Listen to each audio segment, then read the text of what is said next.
Big Snacks, my brother, man. I appreciate you, man. The intro was lovely. Y'all are much too kind around here, man. I appreciate you. Shout out to the CU aunties, and they are large and in charge in the building. They take no shorts, no disrespect, and so we got to shout them out first and foremost. And I want to thank you for having me on the show. I appreciate you. Welcome, brother. Welcome. I appreciate you for taking the time out. I know it's Sunday. And Sunday is usually structured as a family day, you being a married man, me also. So, Sundays are precious. Mine just went to church, so the house is all mine. I'm good. First and foremost, I got to say, listen, I love your gaming setup back there. See, I got a little something like that downstairs. I got a little Street Fighter. I got another little arcade over there. So I like what you're doing back there. I see the Pac-Man, and you are doing your thing. Appreciate it, brother. Y'all ain't seen that. Y'all need to see my house, dude.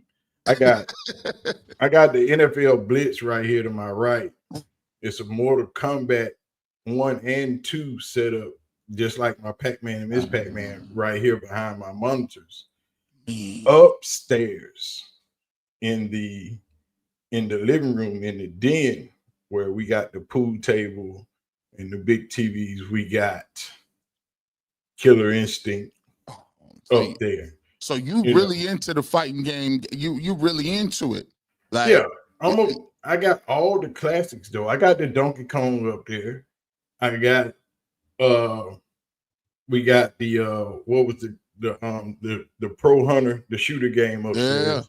Then we got the bowling joint up there, and a couple of other classics. I like to be in my house where I like my house to where I don't have to go anywhere else. Hey, I listen. You are a man after my own heart, bro. I don't do too much. Most I get out really. Now, when I was in college, I was a wild boy. But as we get older, I take my weekly walk or my daily walk with my wife, and then I'm in the house. But if I want to do some video games and stuff, I'm like you, man. We used to go to this bowling alley. My mom used to be in a bowling league, and I remember the video games lined up. They had the Terminator, the shooting game with the Terminator. They had the Marios, the Street Fighters, the Mortal Kombat. And then I used to always go by there. I'm like, man, one day I'm going to get me one of them. And I got old. I said, boy, that's the first thing I did. So all my nieces and nephews love to come over. So it's a good time, man.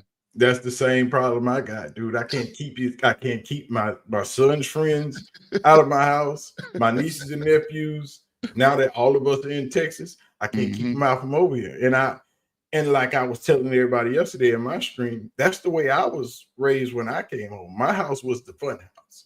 Yeah. And now my house is still the fun house. And I'm too old to do what everybody else wants to do. I just want to sit at home and chill.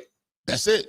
I watch the games, play a few video games, eat a nice cooked meal, and I'm good. That's all I need. That's me all day. That's all I need to do is just chill out, drink a beer or two, watch some video games, play some video games, watch the TV. And unlike most men, my wife's a football junkie. So she will college football, NFL. I mean, she in fantasy leagues and the whole nine. Ironically, it's so crazy because how we got. So I was trying to tell people how my wife got into football was she got into it by watching Colorado. So we started watching Jackson State. My dad went to a HBCU. He went to a small HBCU, Central State in Xenia, Ohio. And, we started watching Jackson State. Basically, we was, watching them and, supporting and showing love. And he got the job at Colorado. And my wife is like, oh, no, I got to watch. It became such a big thing. Like my mom and dad would come over and my wife would watch, Shedeur and Travis Hunter, Coach Prime. So it was like, I'm from Ohio. We watch, my dad, they like Ohio State. I went to Ohio University. So, we didn't even have no allegiance, but we was watching Colorado every single, we watched all the games. It was it's 3 hours, sometimes different. So we wait until the games come on at night. So the ironic part is she became a football fan by watching Colorado, which is kind of funny because he ended up later getting drafted by the Browns, which we were super pumped about. Yeah, that made it even better, Right. And like if you see my living room is like my game room. I got 4 75-inch TVs on one wall, stacked up. Bananas. We watch football over here. We don't need a house. For what? You got you either got a Las Vegas gambling casino in your house, or you got BW3s. You got the 470. How big is your wall? Yes, my wall is huge. My living room wall, it stretches. Dang. When we built this house last year, I built that wall specific for those TVs. Man, you got all kind. I bet you got about 4 or 5 studs back there. Hey, that wall is sturdy. It ain't going nowhere. But on Thursday, Friday, Saturday, and Sunday, it's a TV house. It's a football house. My oldest son plays high school football. Okay, so Friday nights we out. We go into the games doing that. Saturday morning, my young boy plays. Well, he plays for the middle school this year. Plus, he plays Pop Warner also. So Saturday mornings, that's what we do. And it's in Texas, right? Yeah. Oh yeah, y'all dead serious. Like the way y'all do Friday Night Lights in Texas. People don't be knowing this, man. I'm a big geography buff, right? Somebody told me if you look, the Texas is so big that they said the capital of Texas is closer to the capital of California than it is to like Houston. So it's easier to go, it's closer to go to California than it is to go from one end of the state to the other. Like that's a whole day, man. It takes from the east side of Texas on the tip to the west side of Texas on the tip of El Paso. It takes 14 hours to cross the state. See, that's crazy. Just driving. And the crazy part about it is like the culture is just different. Like Houston is different from Dallas, and Dallas is different from Austin, and Austin is different from some of these all the other El Paso. So it's like it's so big that it's almost like its own country within it. But I really got into Texas because I had moved from Ohio to North Carolina. And they thought, when you get there, they say, oh, we really do barbecue, right?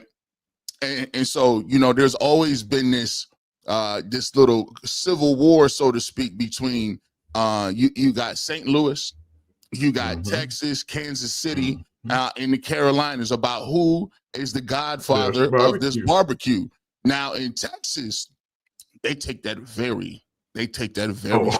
Oh, you might get shot talking about barbecue in Texas. They don't even play about the Q down here. Dead serious. Like every family got a secret recipe. Everybody do the brisket different. You got some people wrap it, then sit it, and some people say, man, I'm taking the membrane off the ribs. But so it's like I got really crazy. Into it. It's crazy, man. I bought like 2 or 3 smokers, but Texas to me, it's funny because my aunt lives in San Antonio, and it's just I love the fact that the culture down there is. You say everything is bigger, yeah, they do it. They do it big. They do it big. They do it real big down here. Just like me, I'm in Austin, so I'm in the middle of everything. I'm 2 hours from Houston. I'm 3 hours from Dallas. I'm an hour from San Antonio. So I get to take my boys to see everything. We'll go to a Houston game, just like in a couple of weeks, we going down in Houston and watch the preseason game. Tickets ain't for $30. Then the next weekend, we going to go up to Dallas and watch their preseason game. Right. And then we got basketball, football, baseball, and I'm right in the middle of all of it. I can just drive. Are you a diehard fan for one or the other? I'm a Cowboy. I'm a Cowboy guy. You a Cowboy guy? Yeah, blame it on my dad. And you know what I told people too, because this was funny when we saw, because shout out to all the Colorado people that come in and came into the Cleveland Browns community. I was telling somebody, usually, generally speaking, there's never an influx in your fandom. So if you were born, I was born a Browns fan because I come from the Hall of Fame city, Canton, Ohio. It's in Northeast Ohio, so we identify in that area. And my grandfather, my grandfather, my dad, everybody was Browns fans, even though we were terrible back then, but they go back to Jim Brown. And I was saying to people, there is very little change in the number of your fans because once you start rooting for somebody, you just root for them. It ain't really no change into it. So we had a bunch of people that came with Shedeur Sanders, and I was like, man, this is crazy, bro. This is how it was people, the influx and just the traffic. It was bananas. And I said, you know what? I'm going to embrace it. I'm going to embrace, hey, listen, welcome on to the Cleveland Browns. Hopefully we get it done. But yeah, like, you know, you are who you are. Right. But like I tell people all the time, and they say, why do you follow these few players around the league? Because I've watched these few players grow from their beginning of their college career, or they were added on to Colorado by me following Prime. And now it's not just Cowboys are my favorite team. It's Cowboys are my favorite team. That's day one. But now I support the Cleveland Browns. Now with Travis, I support the Jaguars. Now with Jimmy, I'm with the Panthers. LeJohntay, I'm rocking with Baltimore because, and this is good for the NFL. Yeah. Because, and especially for Cleveland, Cleveland's been searching for Jesus in quarterback shorts for 40 years since they've been back in the league. 40. Yeah. They've been 89.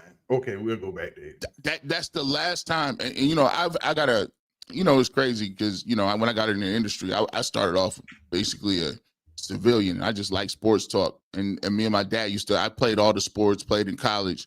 And so, you know, when I was growing up, I watched all these guys playing during that era. The only thing we had, the closest thing to it was Bernie Kosar. He was, you know, somebody that got us to a point where we went to some AFC championship game. We all know about losing to John Elway and the fumble and all that good stuff. But I gotta, you know, I'm pretty good friends with Bernie at this point. And, you know, I talk to him all the time, and he was very high on Shedeur Sanders, obviously he's a prime guy coming out of Miami. He liked Cam Ward too. So I'm talking to Bernie. He said, man, I said, did you ever think that it would be that many years since the Cleveland Browns was relevant? He said, no idea. He said, no, I never knew. If you would have told me back then it was going to be 30, it has been since 1989 the Cleveland Browns have won the division. And I said, you know how bad that is? Like, the division is only 4 teams. So that means in 30 some odd 40 years, you couldn't beat 3 other teams? Nothing. Not the Super Bowl, not AFC championship game. You couldn't win a division with 3 teams. That's how bad it's been. Yeah, it's been bad. And me, with my family dynamic, I've had to watch it. Shout out to everybody in the chat. Shout out to everybody in the barbershop. Y'all make sure y'all hit the like button, hit the subscribe button. Yes, sir. On both channels. You know, but with my family dynamic, me being a Cowboys fan, we moved to Dallas when I was younger. We didn't move to Dallas, we moved to Texas. My dad was teaching ROTC in Tyler because I'm an Army brat. So that's what made us a Cowboys family. But if you haven't heard this, check this out. My older brother, who now lives in Indianapolis, is a diehard Cleveland Browns fan. Diehard season ticket holder. How did that happen? Listen, but hold on. I got something else to freak you out. I'm the baby boy of 6 kids. My other older brother and other older sister are Pittsburgh Steelers fans. Listen, my baby sister is an Eagles fan. All of this in one household. My brothers and sisters became Pittsburgh fans because their uncles are Pittsburgh fans. I don't know how the hell my brother became a Cleveland Browns fan, but that's what he is. And he's been that all of our lives. We grew up overseas, and I think that's what happened. Because one of my favorite players, my brother was older than me, so he played offensive line, played tackle. I played linebacker. Michael Singletary and the Bears came over for the first time to Germany to play. We went to the game, and a bunch of other football players was there, and a lot of them were Cleveland Browns players. And my brother got introduced to him there. And I think ever since then, he's been a Browns fan. And he hasn't wavered. He hasn't, with all these sucky years that y'all have had, he's been steadfast and 100% down with the Browns. And so that's how I know so much history about the Cleveland Browns. Because me and him are real fans of football. My older brother, my older sister, they in and out. They not true fans. But him and I, we go to games together because he'll come down and go to some Cowboy games with us, and I'll go up and go to some Browns games with him. You know, so through the years, I've just been watching him suffer, and I'm like, bro, I'm in the same page. We ain't won nothing since the 90s either. Right. So I can talk about you because at least we make it to the playoffs. But hey. I shout out to your brother, man, because being a Browns fan, I did a blog the other day, and I said being a Browns fan is an exercise in patience. Yeah. And it's always the perpetual, it's next year. And sometimes you get fed up with it and it's the next year. But I think in being bad all that time, what it does, it galvanizes your spirits, right? So if you go back and look through history, the struggle is what draws people closer together. People always say you don't ever get better and you don't really learn anything from winning, because if you just winning, you're just going to keep it status quo. You're just going to keep it rolling. But when you losing, you be finding out a lot of difficult, tough lessons. And so what I tell people with the Cleveland Browns and how I go forward and look at it is you should be able to learn from your mistakes and what you've done before, instead of always having to learn the same thing over and over again, but not coming into the realization that, hey, we need to change this or figure this out. And sometimes it's like that in terms of, that's why when you look at this quarterback competition, I tell people all the time, sometimes something falls into your lap, but if you're not ready to accept it, if you're not mentally prepared or physically or emotionally prepared to be like, okay, well, I'm going to go with this, you'll always continue to make the same mistakes. And, you've been asking for a quarterback for 40 years. You've been trying to get the quarterback. We know the names, the Manziels. We know what it is.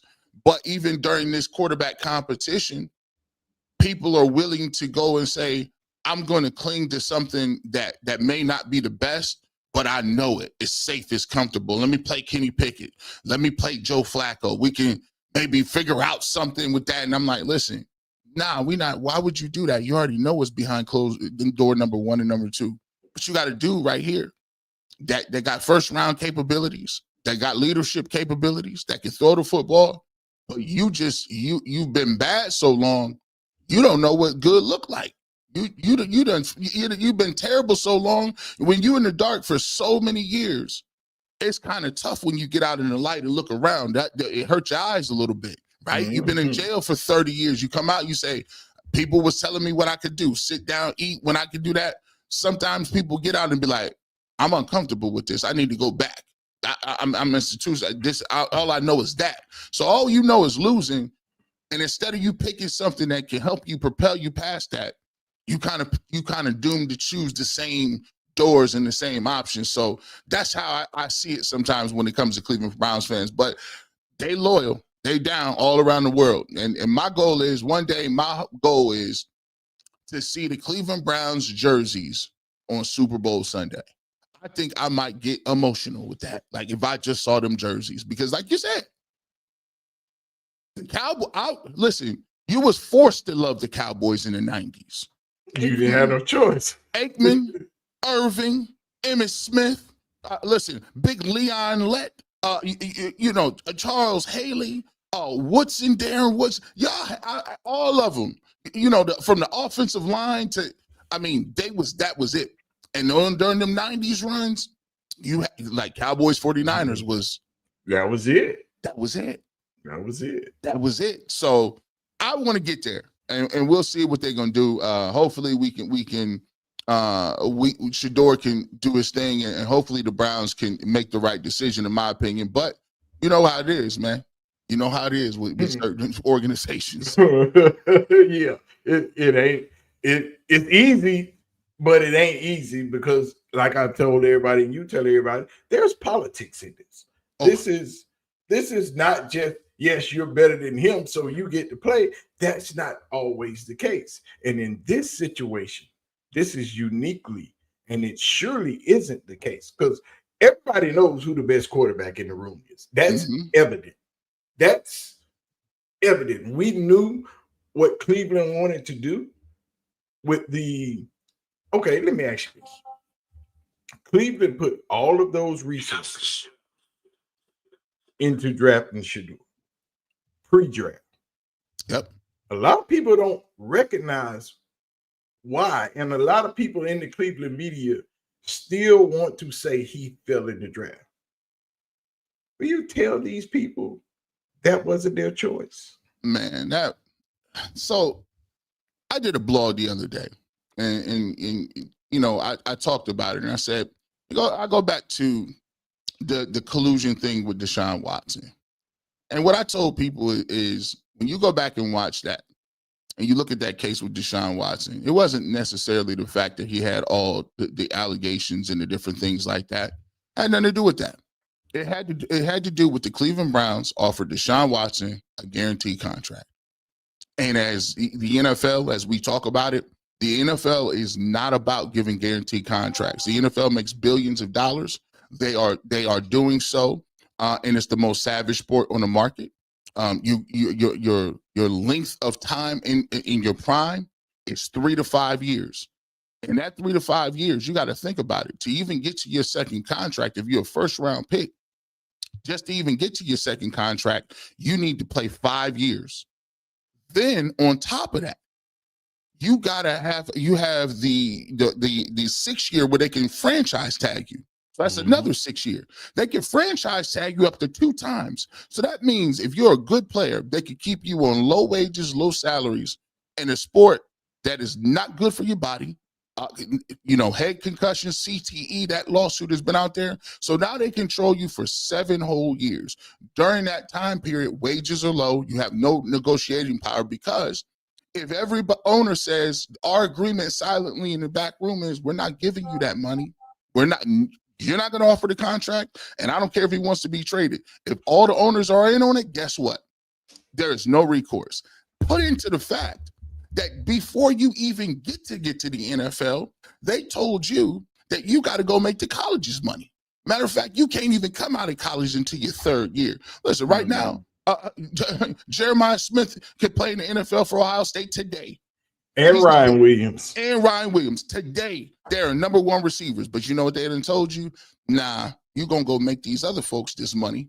You're going to make them money for 3 years. Then you get into the league. So that's 10 years. You could be playing your football for 10 years and not be getting your market value. The only position on the field that benefits and reaps the benefits is the quarterback, because it's the most identifiable position and or it's the most important. So when the Cleveland Browns gave Deshaun Watson a guaranteed contract that was the first of its kind, they had a meeting and said, no, under no circumstances will this be done anymore. By the way, the Cleveland Browns, you're on the blacklist. You're on the black. We're going to get you for that. And we know that Deshaun Watson was given 6 games by an arbiter judge who they hired by the league. The league comes back after she says 6 games. She said, no. Roger Goodell says, we're going to give you 11. We said, what? I thought you brought the federal judge in here. She said, no, we overruled her. It's 11 games. So now, that 11 games wasn't because they thought it was egregious, whatever they thought you would. And by the way, it just seems like after that, Tony Busby just was suing everybody. They just happened to get Deshaun Watson first. Jay-Z lawsuit thrown out the door. Shannon Sharp, a lawsuit thrown out the door. Now that's another story, but we'll get, you know. But anyway, the NFL told Tony Buzzy that, hold on now. Now Jay-Z is with us. You're overstepping your boundaries a little bit. You know, we let you get Watson, but you're not gonna get. We got Jay-Z is with us. This is Sammy Davis now. Now look. Now after that, you get to the point where you say, well, how does this all deal with Shedeur Sanders? What does Shedeur Sanders have to do with this? Well, Shedeur Sanders, when he came into the draft, people is looking around and they say, oh, well, it's Prime. Prime is doing something different. Prime talking about, yo, when Prime said, I'm gonna bring my Louis luggage, and he said, I'm going out and get people to come. When he turned Colorado, he said, bro, Colorado was looked at as the reason why NIL exploded. They looked at him as the reason as to why the NFL it should be scared, because now the kids in college, or young men, I don't want to call them kids, they making $9-10 million now. And what happens if they decide, well, listen, I'm not taking no less money than I made in college? What if this new generation starts to think about a little something? Every person that Shedeur goes to, now the rumors is, oh, Prime is coming to take the job too. Prime, do you want that distraction around? Do you want people to be cheering for the guy when you may not think he's ready to start? Long story short, they really, in my opinion, as the way it goes, they said, oh, no, we're going to humble you a little bit. Even the thought of you trying to say you're going to go where you want to go is not going to be a thing that we're going to stomach. And by the way, I thought it was very ironic. When the Mannings did it, it was all right. When the Mannings did it, they applauded him. When Eli Manning did it, then nobody had no problems with it. They got it done and kept it pushing. But Shedeur and them did it. All of a sudden, it was a threat to the, and most likely, what we're talking about all the time is, it's the threat to the power structure. And they don't like anybody threatening the power structure. Shedeur, he ended up going down and falling out of the first round. He gets to the second round, and everybody is now starting to look around and say, hold on now. He ain't going to the second round. He ain't going to the third round. Hold on. He ain't going to the fourth round. Now everybody around the country is saying, all right, even the people that was hating, I get it. Y'all wanted to prove a point. I get it. You want to prove a point here. But Shedeur Sanders on Mel Kiper's board was the number one quarterback. People had him no less than the second round. So you telling me he's in the fifth round now? So here's how it went. The Cleveland Browns, guess what? When they apologized to the league and said the Deshaun Watson thing was over. Deshaun Watson is over. We made a mistake on that. The NFL owners and council says you're out of the doghouse now. Here's what we're going to do for you. Because you did say you apologized and nobody else is giving guaranteed contracts, which there hasn't been one since. There was no harm, no foul. Here's what we're going to do. We're going to help you out, though. Because the game is to create and keep you solvent. That's why people love the NFL. Because every single year you get an opportunity that your team might be a winner or might go to the playoffs. Now, why is it that Shedeur Sanders slid to the fifth round, but the Cleveland Browns' entire brass, the whole front office went out to Colorado? Everybody. The whole front office. More than once. Why would you do that if on your draft board he was a fifth round pick? Name me another fifth round pick that had the owner, the general manager, and all the front office executives going out to eat with you. Doesn't happen. On 4 different occasions. Don't happen. The entire front office. They already knew that is what it was. The league already mandated. Shedeur Sanders will fall in the draft. Nobody is going to take Shedeur Sanders except for the Cleveland Browns. And because the Cleveland Browns have apologized for Deshaun Watson, they have Deshaun Watson's contract what? It's guaranteed. They can't move away from it. Now you have salary cap implications. You can't cut him. You can't move him. But what you can do is, if you find a quarterback that has slipped and it's not guaranteed first round money, maybe a 5th round pick or 2. And now it don't matter if you got Deshaun Watson on your roster, does it? No, because you got your franchise quarterback at a discount in the 5th round. Now, how convenient is that? Doesn't that seem like so very convenient? It's 2 birds with 1 stone. Shedeur is we showed you that this is how we gonna move, and we decide how it's gonna go down. And the Browns and the NFL came to an agreement, and all the other owners, that we will not be moving outside of the council and giving these contracts because we are in lockstep. So you killed 2 birds with 1 stone. You got Shedeur, you got your future quarterback. He's humbled. He got to toe the line, and you got out of the Deshaun Watson deal, and we not giving out no new contracts. So it works for everybody. Now, people say, G. Bush, that's one hell of a conspiracy theory, but it would be funny if it wasn't that true, because Mike Florio broke the story. Mike Florio, he broke the story to collusion. So if you telling me they can collude on contracts, why don't you think they can collude on where people go in the draft? Of course, we know they can collude. Colin Kaepernick wasn't a bad quarterback, but he never played again in the NFL. And he's still better than half the quarterbacks in the NFL now. And won his lawsuit. Yes. And won. But never played another down in the NFL, but they don't collude.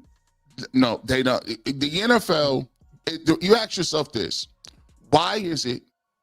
And this is a good thought process, because they haven't come out with it now.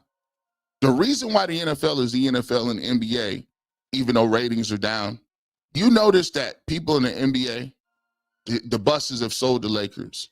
The Celtics, which is a blue blood, they sold their team. Mark Cuban, one of the brightest business people, and he got out of the game. He said, that man a bunch of times, but it's too expensive. You're paying people $300 million. Like, you're paying guys in the escalating prices of it. It gets to a point where if you're not rich outside of the sport, which means you don't have other assets, like you have businesses, lands, you're in mineral resources, you got to pay payroll, and you paying guys $40, $50, $60 million a year.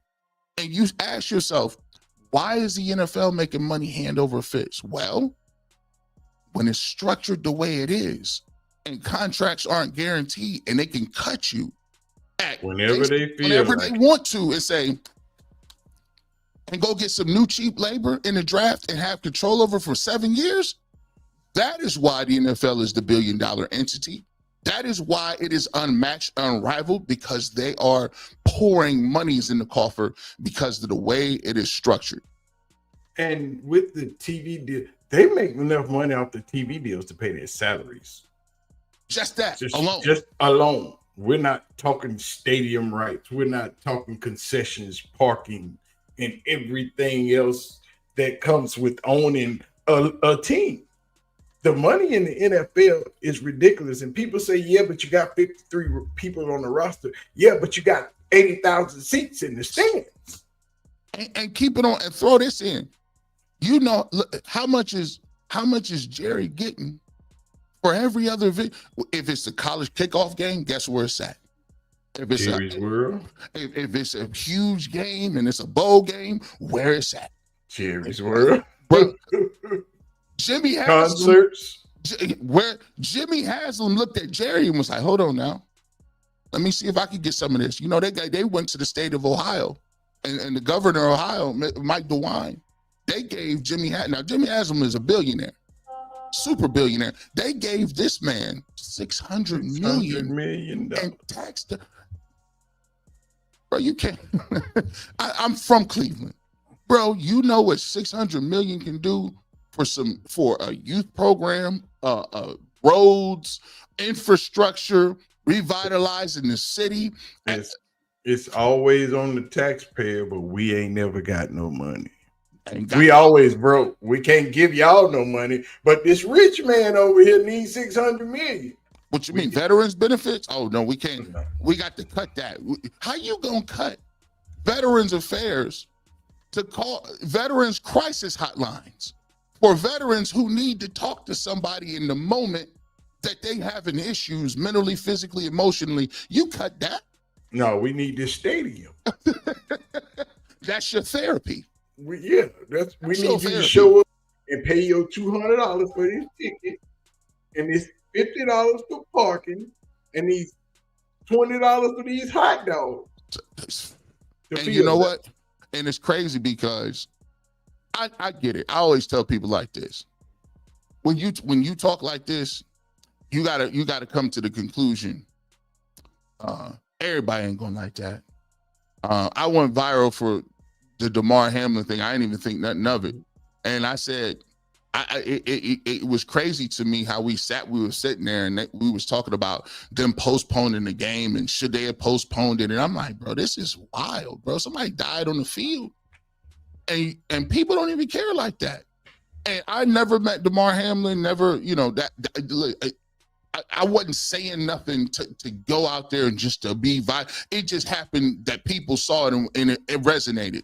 But the thing that always got me is the NFL is great because it's a catch-22. In this country, football has become sort of a silent religion. It is inbred in your DNA. Even if they do things wrong, like with CTE and concussions and collusion, football is intrinsically American. It is the American story.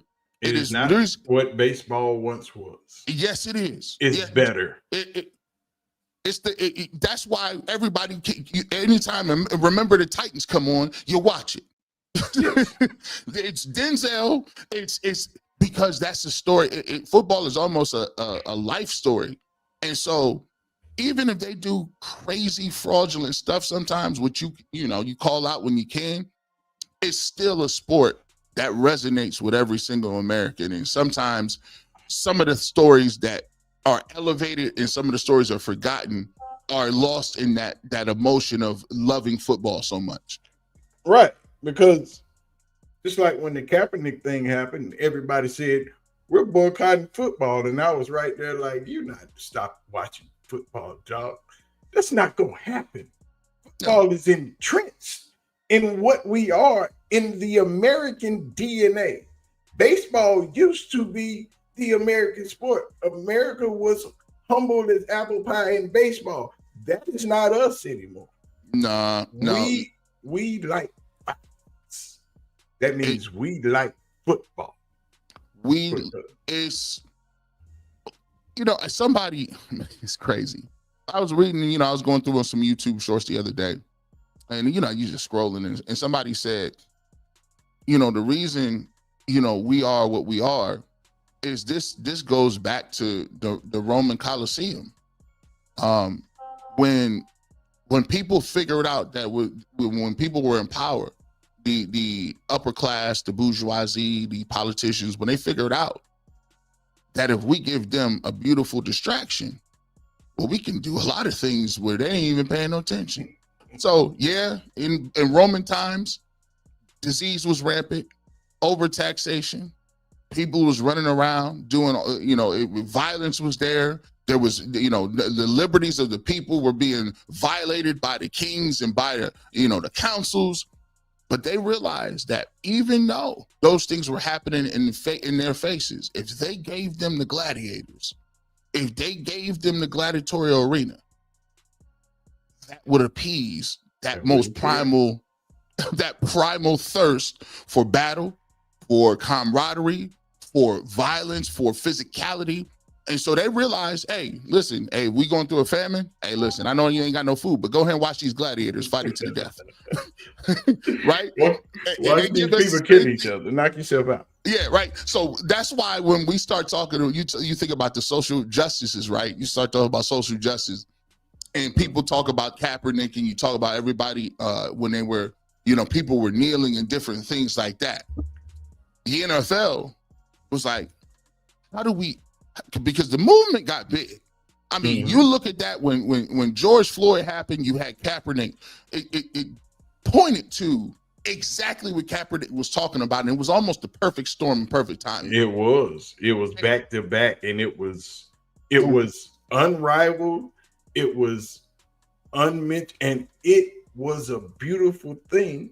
But we knew everybody wasn't gonna hold true because you need that one day of release, that one day to watch people beat each other up without cause. And look, they tell you that's why when I do sports talk radio, they say you never talk about you don't talk about religion, you don't talk about politics, because people are tuning in for the release from life. We don't want to learn about more life. And what they gave you is, I thought it was very ironic because the NFL did something that was very pivotal. The tides were turning. They started to even have some ratings that were down. We was in the middle of the pandemic. People was, very depressed. It was crazy. You know what they did? They said, listen, let me call the big homie up. Let me call Jay-Z up. Roger Goodell made that call to Jay-Z. He said, listen, I need some help. I need your people. How we turn this? How we move this thing along? Because it's cutting into some of our momentum. And he told him, they put him in the head of the halftime show, and he said, and what you need to do is you need to lean into it. You don't need AC/DC or Metallica. You keep bringing no. You bring the Beyonce's and the Ushers and the Kendrick Lamars, because the entertainment factor that resonates with the community. So when you see those people on those stages at the Super Bowl, it does make you feel like, oh, we are inclusive. Look at this. This is Kendrick Lamar rapping like some of the most political charged rap lyrics there is. And he's doing that on the biggest stage in the world. And guess what? Roger Goodell is like this. I like this song. Rubbing his hands together.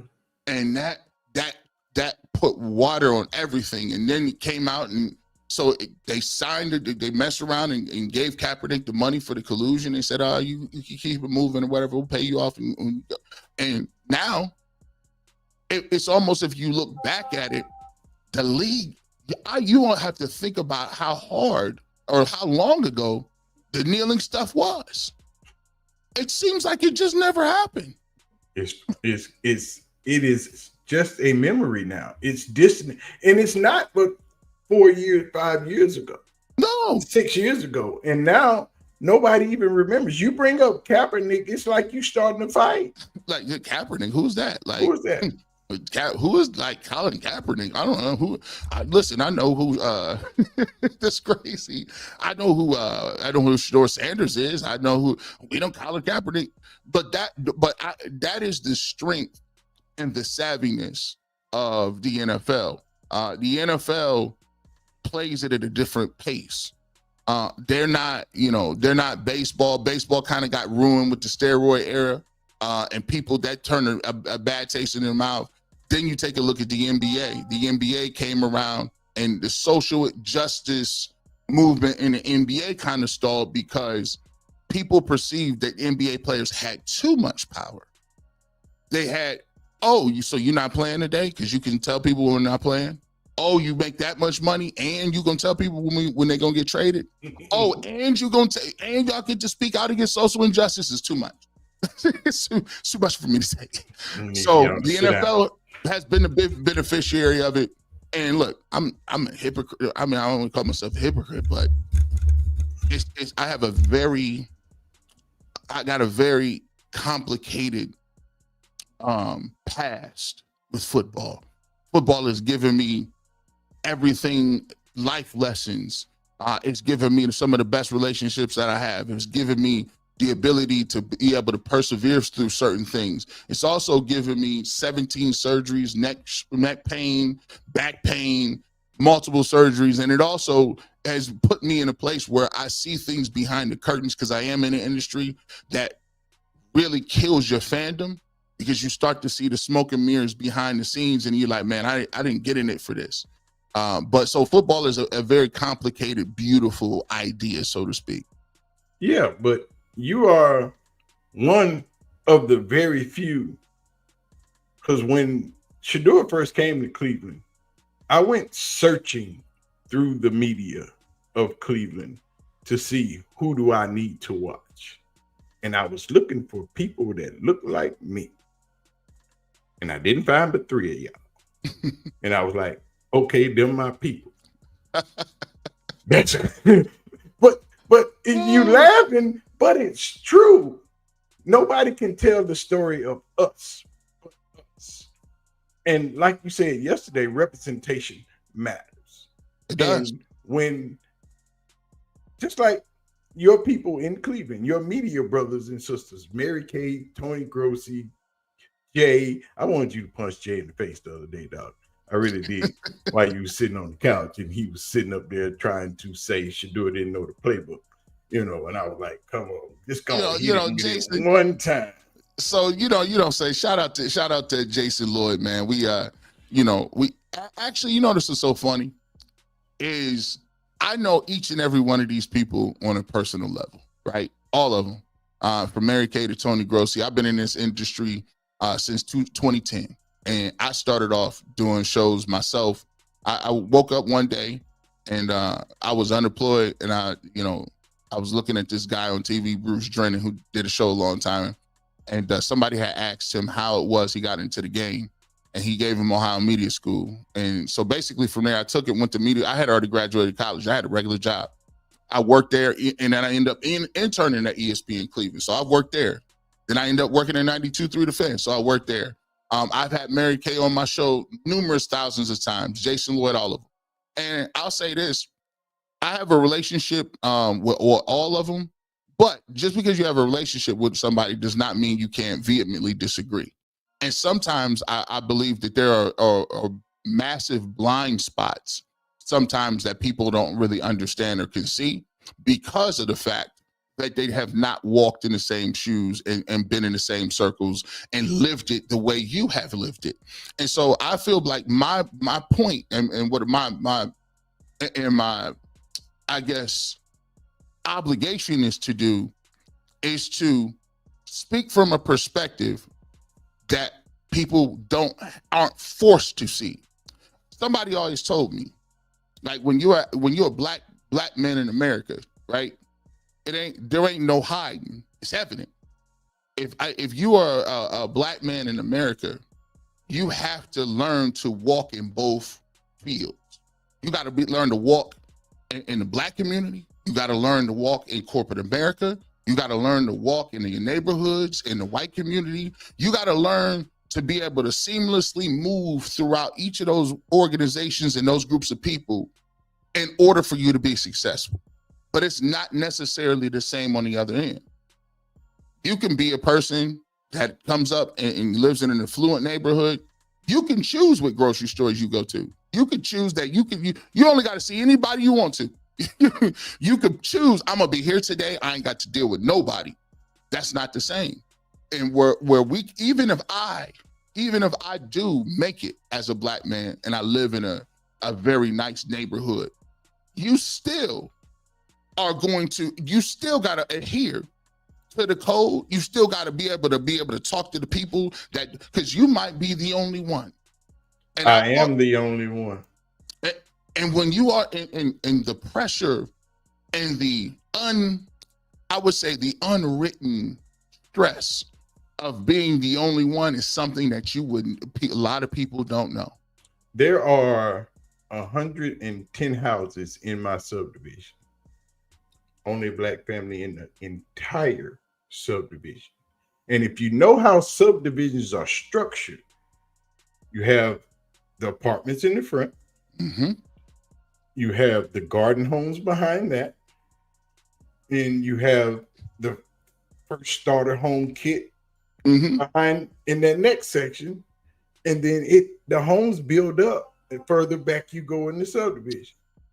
You got to have I'm on the last street in the subdivision. Oh, see, you got a hidden tunnel. This like Mario Brothers. You got to warp zone to get to where you at. Your road line 7 different ways. You be like, how did I end up in this little cove back here? And you got to be very careful. I got 2 police officers on my street and a sheriff. See, you don't. So, and the thing is, a lot of times, and what I try to do is explain to people. Me telling my story of me coming from a vantage point of being a person who's a black person who's played the game, who's my dad went to HBCU, but I went to Ohio University where the black population is less than 10%. So I've been there before. I went to an inner city school, right? But my brother went to a Catholic school where, there was less than 5% that were African American. So I've had the opportunity to grow up in a bunch of different areas and around a bunch of different people, which gives me a pretty cool, unique way of looking at life at sometimes. And I always tell people, don't be fearful or why would you be caught off guard, or why would you take anything personally if I'm just sharing with you and telling with you the perspective of the black community? You shouldn't take that as offensive. You should take that as information.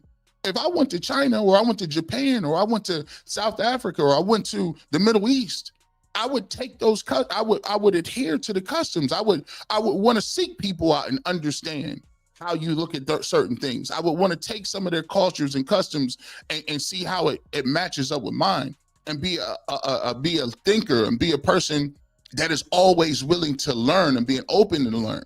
But sometimes I feel like in the media, everybody is so scared of race and they run from it. And it's just like, why do you have a guilty conscience about race when it shouldn't apply to you, right? You shouldn't. No.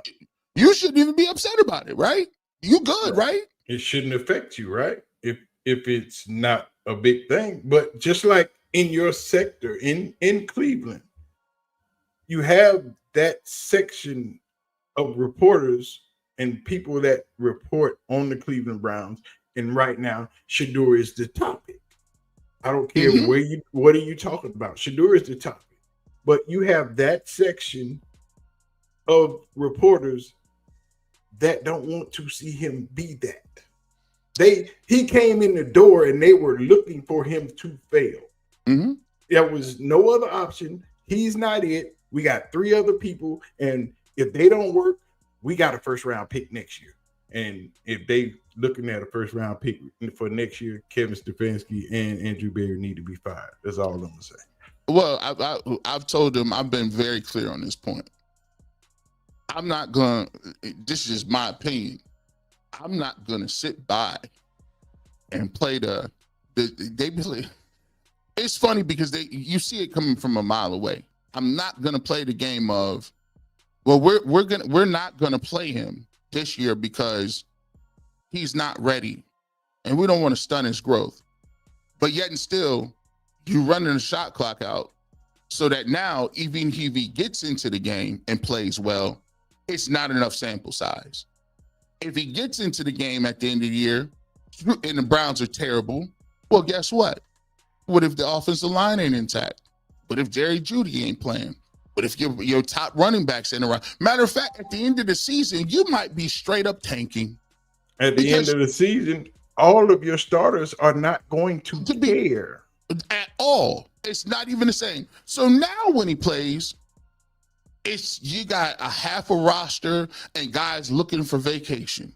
So now you can say, well, I don't think the Browns can pass on said generational quarterback next year. I can't pass on that because we didn't get what we needed from Shedeur. And if they was great, they would have been able to take the lead early on. I said, no. By the way, when people be saying that, I don't like that because they're talking about passing on a generational quarterback. I don't like when people talk in vague terms. Talking about that quarterback that hasn't played but 2 games in 3 years, hasn't started, did nothing in college football yet. 0. Oh, okay. Yeah. That guy, 2 games. And by the way, I love the fact that you say their name, who you want. If you think somebody is so good, because here's the thing. If you're watching film, if you're preparing and you're well informed, you know who's good and not, because you can go back to your film study and say, I saw him play all these games. I done seen Shedeur Sanders play every single game, all of them. It snaps, all of them, all 22 coaches film. So I know what he did. If I'm going to say there's a guy next year that's better than him, should I not have to watch the film?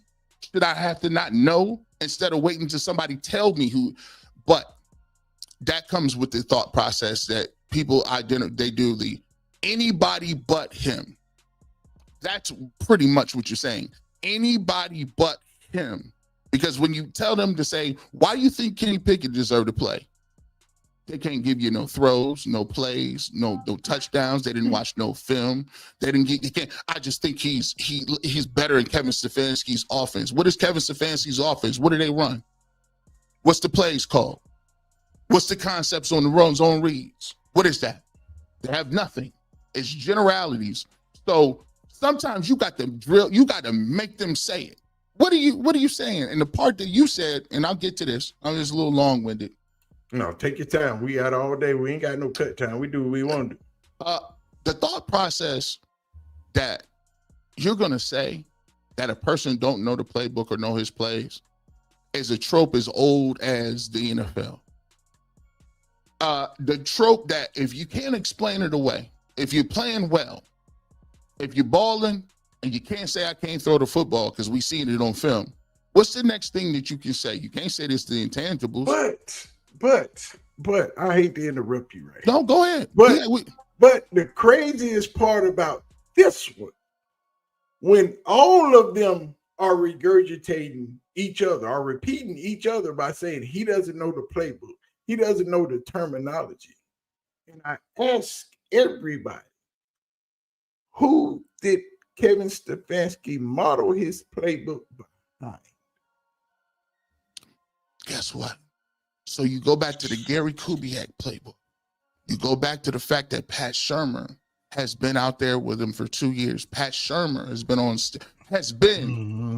on record saying he knows the playbook. He's one of the most smartest, intelligent guys that he's come around. He is an NFL coordinator. He was a head coach twice in this league. So my thing is, who told you he didn't know the plays? Did the coach tell you? Did Tommy Rees tell you? Did the quarterback coach tell you? Were you at practice and you saw him break the huddle and they came out and he called the wrong play, and the coach, because that's what happens when you call the wrong play. They call it direct. They get out there. They want to see you make certain checks. They want to see you get the verbiage. And if you do it wrong, they stop the play before it starts. They do the coaching on the fly, whether it's the offensive lineman doing the wrong assignment, receivers, and if it's definitely in the quarterback, they're going to stop that play and make sure that they understand what they're supposed to be doing. Did you see that happen? If that didn't happen, this is pure conjecture. Head canon, we used to call it, right? Like, listen, I know I didn't write the book, but in your head, you said he doesn't know the plays because that's the easiest thing that you could point to that people can't really kind of refute. I mean, who told you that? But when you say that with a person who's played the game for 20 years, been around the game for 30 years, you know, the people, the guys that I talk to, and trust me, I go back and talk to them. If I watch something on film, I'll go to Joe Thomas. Hey, Joe, what you think about that? If I see something on film, I say, man, I'm kind of confused on that. I'll go to Bernie. I'll go to, Josh McDaniels went to my high school. He longtime coach with the New England Patriots and Tom Brady. I do my due diligence, and I go and make sure, because the foundation of football is that important to me, because it comes back down to the film work and the technique and what football is on that between the white lines. So that's the basis of it. But my thing is, if he doesn't know the plays, why is his completion percentage, his touchdown to interception ratio, everything that he has done better than the other three quarterbacks that he's playing against? No matter if it's first team, second team, third team, or fourth, they're still running the same plays. They're not getting Shedeur from Jupiter. Right. If he doesn't know the playbook, somebody needs to switch playbooks and play on Shedeur's playbook, because his was working better than yours. It's simple math. This is an eye test. We see it. Football is an eye test. You can see who's better than who most of the time, because not knowing the plays can be corrected. Not knowing what to call out, they can tell you in these headphones in your helmet during the game. You can put a wristband on doing the game. How many quarterbacks in the NFL you see flip that wrist up while the coach is calling the play in their ear? Say that. But he doesn't need to 100% know the play. But is he making the right play when the ball is in his hand? Is he making the right pass? Is it getting out fast enough? Is it not getting batted down? Is it not getting intercepted? Is it incomplete? All of those are no. OG. Hey, man, right there, like, listen, you was cooking. Because I didn't, you know how somebody say something, I wish I would have thought about that. Thank you for bringing that part up. When they call in the plays, the coordinator or the head coach is calling them into his helmet and his headset on the field. Then he is repeating it in the huddle. What are you talking about? He don't know the play. What are you talking about? He cannot know the play. What are you talking about? He don't know the protection. He knows how to slide people left and right. He can see where the rush is coming from. He can see who's the mic. It's the Cupid shuffle. Black people all know how to slide. The electric slide, it's easy. We know how to do Put all your boots slide. on the ground. Boots on the ground. Shout out to them. Boy, like I'm telling you, that I didn't even think about that part out loud. The fact that, listen, they're calling it in a huddle and the coach is telling them off the sheet anyway. What are we talking about? Like, you think he's just making the plays up off the top of his head? And you get the option to get another cheat by putting the wristband on with the plays and the calls on it. You can see it visually if you don't remember it. I do that with my son's flag football in 7-on-7 team. Everybody has a wristband. Everybody got it. It's just, and so I think too, as I think the real no. I think sometimes it'd be a feeble attempt to continue on with it. And then plus, I think so too I think Shedeur Sanders is a product of the clip machine, right? So you got one or two ways that you can go about it. You can either say you support Shedeur and be Team Shedeur, or you can go on the opposite side.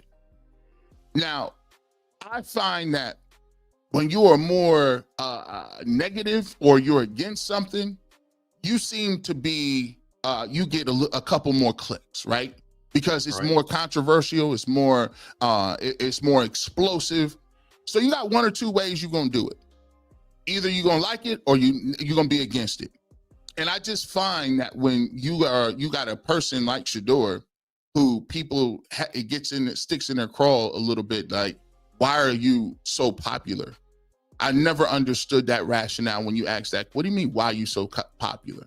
Like, and I think he does a very good job of deflecting the questions. You could tell he's very poised. You could tell he's been in front of the camera a lot. The man doesn't fold under pressure at all.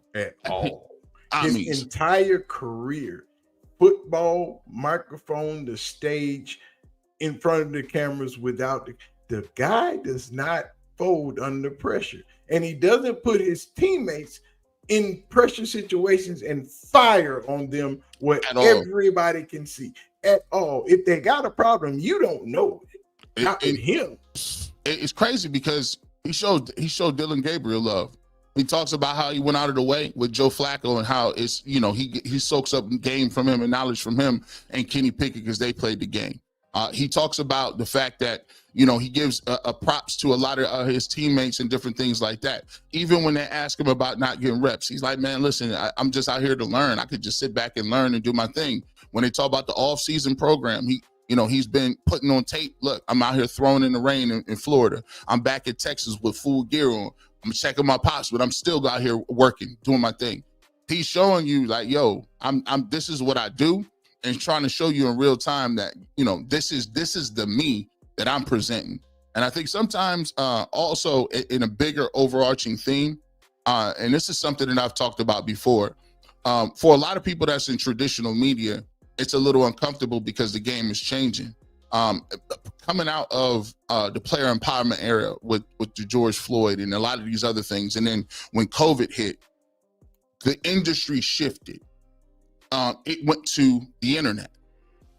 No longer was it your establishment radio, establishment TV, establishment shows, your ESPNs, your Fox Sports. Now you had players for the first time linking up with other players, collaborating on projects. You had you had first thing, Brandon Marshall and his crew, first of all. Then you get the all of the smoke with Matt Barnes and Steven Jackson. Then you started to get more and more players who everybody was getting their own podcast. So now they like, instead of us going to you and letting them tell our story, let's collaborate and link together in a safe space where we can tell our own stories. And so what started to happen is that limited the access to players and inside information.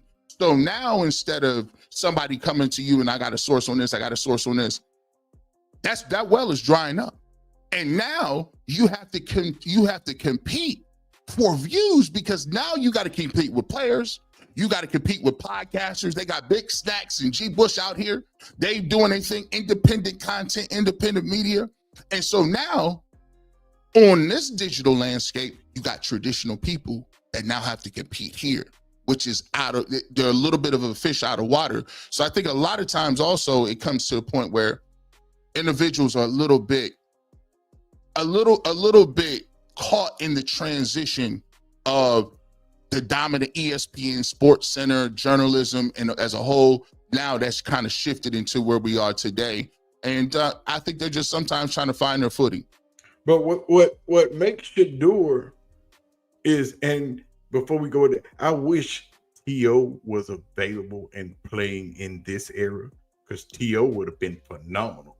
You think T.O. would have been one of the biggest superstars in football in the social media era? Nobody would have been able to touch T.O. Him and Chad Johnson would have eaten very well in this era. Listen, OG, you bring up something, and this is what, this all kind of fit together. Where I started to have people say, G Bush, it seems like you go at your own people so much. You go at the media so much. I say, first of all, you got to think, I didn't start off in the media. I started off as a player. I started off as a person who watched the game, studied the game, and then I got into media and journalism afterwards. So when people say, oh, I didn't never consider myself after a while to be even in the media.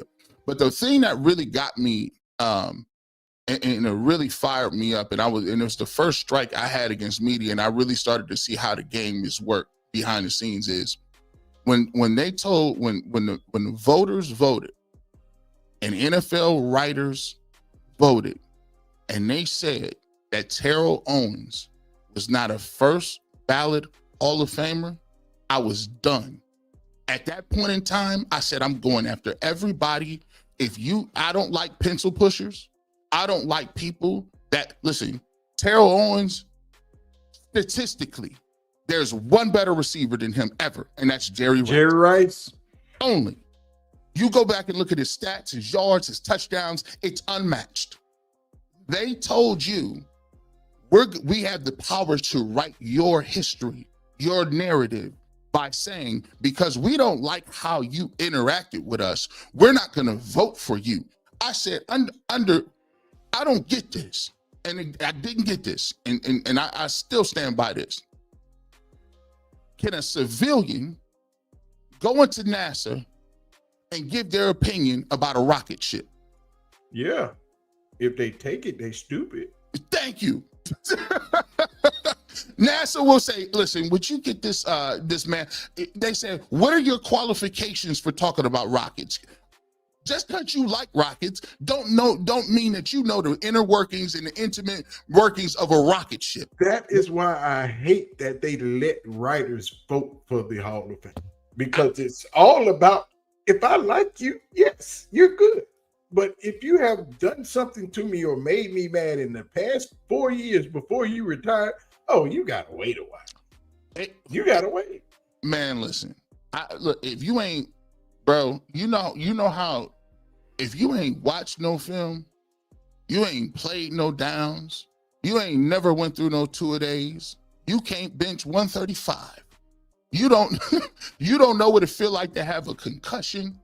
How are you able to write your opinion on one of the greatest receivers to ever play the game? And at that point in my mind, I said, oh no, I will never be a part of that, because what they're doing is almost like playing God. Like, it's like, we didn't see Terrell Owens be great. We tell you who's great. We write who's great. And if you step out of line or what we talking about, we're not gonna let you get the accolades you deserve. And I always tell people, and it might rub people the wrong way, but who cares? I tell writers, I tell media members, I tell myself this: you are a guest. You are a guest in the house of the pantheon of the NFL and sports in general.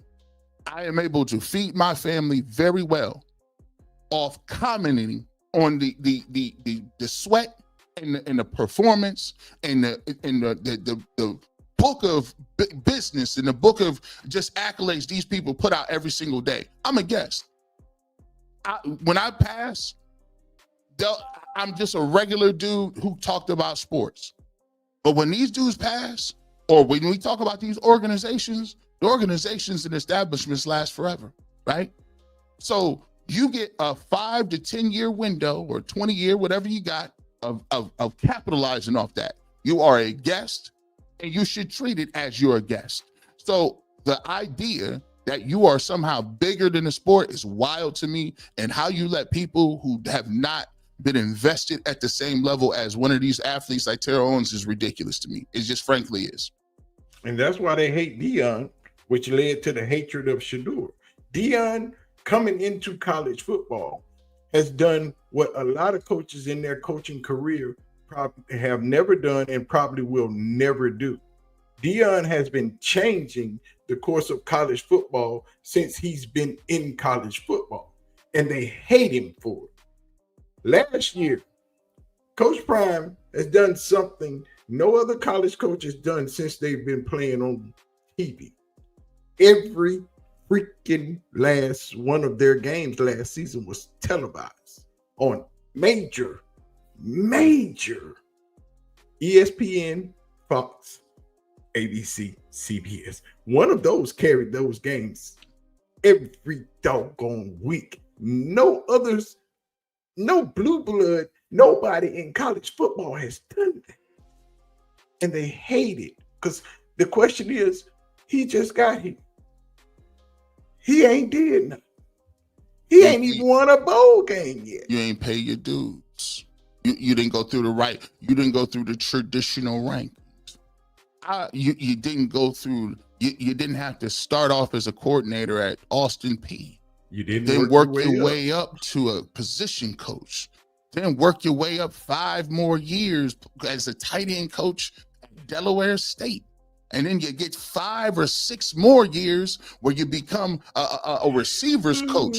They won't put you at the defensive back coach because that guy been here, but you got Shedeur Sanders, the greatest living cornerback ever, but he can't be no DB coach. They don't like it because we've already established that, look, we have 2 different avenues. The avenue is this. Your avenue is, if you didn't play, your avenue leads to head coaching ability. You could start off as a film guy and all end up as a coordinator all the way to the top.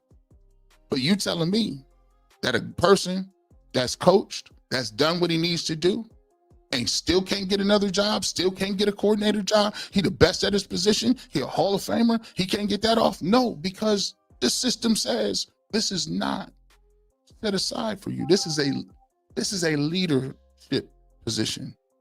This is a leadership position, and you gotta, we'll give you, and I'll tell you this. Sometimes you fight against this because, they'll give you a label.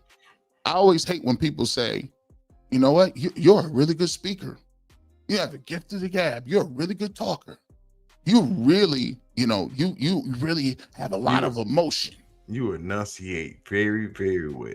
You are very articulate with your words.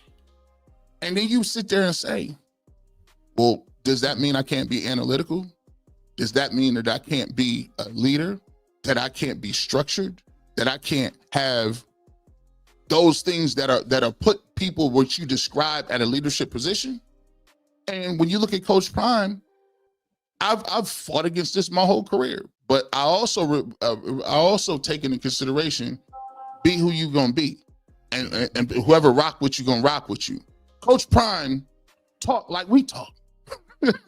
Coach Prime talks in slangs. He uses metaphors. He emotes. He does give you an impassionate speech. He does embrace hip hop. He embraces culture. He embraces youth. He embraces something to change the flash. See, people, I love Flash, right? Love it. It's listen, that's in it. It's in our DNA. It's in our DNA. You go back and go to Africa. You know, they they call them the dandies. In the Congo, they dress in nothing. They're in poverty, but they got suits tailored up.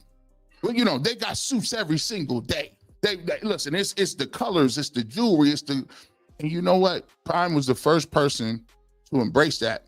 And he said, just because I got that shine on, don't get it twisted. He is one of the most disciplinary coaches there are. Go watch them when well-off media is putting that out there. Prime, tell them, I want no earrings. I need you to cover that up. Put them cell phones away. If I catch you ain't going to class, you're done. I don't want to hear you. I don't want to hear nobody say they got hands on nobody. Nothing. Don't come in here and talk about, I want the NIL bag. You got to show us first. He's right. If you think Saban and Belichick is like that, Coach Prime is right there. He has all day, every day. So, you know, a lot of people get it misconstrued, but then you gotta dig deep and go further to actually understand it. Right. You have to see the forest for the trees. You know, you got to go deep in the woods to understand what's in there to see it. Mm-hmm. And it rubbed off on Shedeur in such a way that the NFL did what they did, and then he got to Cleveland, and the Cleveland media did what they did.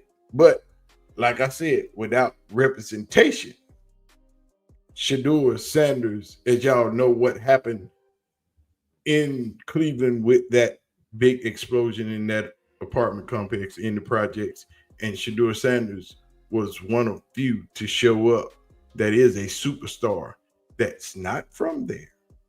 That's not his state. Mm-mm. That's not his city. Mm-mm. That's not his hood. Mm-mm. You got veterans that's been there for years that didn't show up. But Shedeur wasn't in town when it happened. He was out the state working out, visiting his pops, getting ready to come back to the city. Pulled up. But he pulled up. But G. Bush said something yesterday during his live stream. Got your boy in the fields, you know. I'm old now, so I get emotional sometimes. Y'all gonna learn that. The older you get, you'll feel that thing swell up in your chest, and you'll be like, where you come from? It happened to me on I said, dang, I didn't even know it was gonna come. I didn't be on nose be like that. It was like you get a little older. Yeah. And, people say you get sensitive, but you feel it. Right. So G. Bush said something yesterday that got me in my feels. Y'all check that kid, he just threw that toss too. That kid that he threw that little pass too. That means something, man. Because at that point, he didn't realize that he was poor, black, with the statistics against him in the ghetto. For that moment, he was just chilling, having fun, and a player who he thought would not give him no time of day pulled up to play football with him. The stuff that normal kids get to do every single day.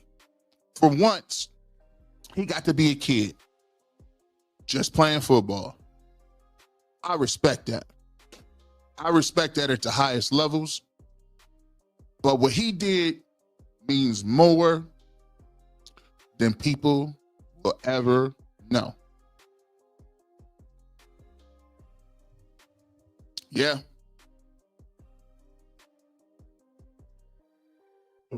That is true. Shedeur did something that those people will never forget. Those kids will be forever. That is ingrained in their memory for the rest of. I met Michael Singletary when I was playing linebacker in high school. Took a picture with him, got his autograph, and it's hanging up in my room, my bedroom. And girl, my wife like, why we keep it? That's the man. Why you keep? Wait a minute, 2 houses. You keep bringing that old thing with. Like, listen, that's staying. Hey, that I don't care what you do. That's wherever I go, that go. And Shedeur gave them that. I mean, he gave them. He didn't call nobody and said, "News people, y'all show up." Nope. That's the Sanders brand. That's how he was raised. That is not somebody looking for clout. People say he clout chase. How? He's rich. He's famous. The organization that he works for doesn't have a bigger fan base or a bigger social media following than him. That one player is bigger on a lot of platforms than the organization he plays for. Only thing they can provide for him is a place to work and a check. Everything else he can do for himself. He's already good. I got something I need to show you, because I did this because I wanted to discuss this with you because I knew we was having this conversation today. I got a comment on that video from yesterday. I'm going to put it up on screen because I want y'all to see it. It is freaking ridiculous. This right here from MacB. The Cleveland Browns run a foundation committed to supporting their community. So when Shedeur orchestrates an event like this, it's clear that he's missing the mark. It's just not tone deaf. It risks making members of the Brown organization look foolish while he basks in self-styled moments of glory. The NFL message is simple. No one is above the brand. Really? That's what you got out of what he did yesterday, the other day, for those families in that community. Nobody is bigger than the brand. That was for him. He don't need none of that. How can you even fix your face to write that comment? Well, I've said this, and so sometimes you have to do this, and I don't take any. It don't make me happy that you got to come off this way, but you do. Certain people don't have a right to speak on the community. Certain people's opinion on the community is invalid, just by default. That's your opinion, but let me tell you something. Unless you go into those same projects, unless you go into the jails and prisons, unless you going to see people, I have actually seen kids. One of the most striking things I've ever had is going to, and they reach out to me and going to a facility and talking to a 16-year-old kid that's getting shifted to federal penitentiary because he was convicted of unaliving his mother's boyfriend who was beating him and her. This kid came to me after I spoke to in the correctional facility, and he said, "I really respect your story, and you just really inspired me." He said, "But how do you have any advice for me on what I should do and how to act in jail, because I got 20 years and I'm only 16. That thing there broke me. It changed my life about how I see certain things. And when we talk about things of the community, sometimes I have a problem that we allow other people to speak on what we do in the community when they should not a right or word to say. And most of the times it happens because we refuse to point things out like that. We refuse to band together and say, under no circumstances, sir, whoever you are, you don't have an opinion. I'm sorry about it. And every time you come with that same energy, we're gonna come with the same energy. You don't matter about when it comes to this. Unless you're not going to the community, unless you are matching the actions, unless you are donating, unless you are pulling up, unless you are going to talk to these at-risk youth, and unless you are affected and you see people that is affected and been affected and understand that, well, you can have that comment.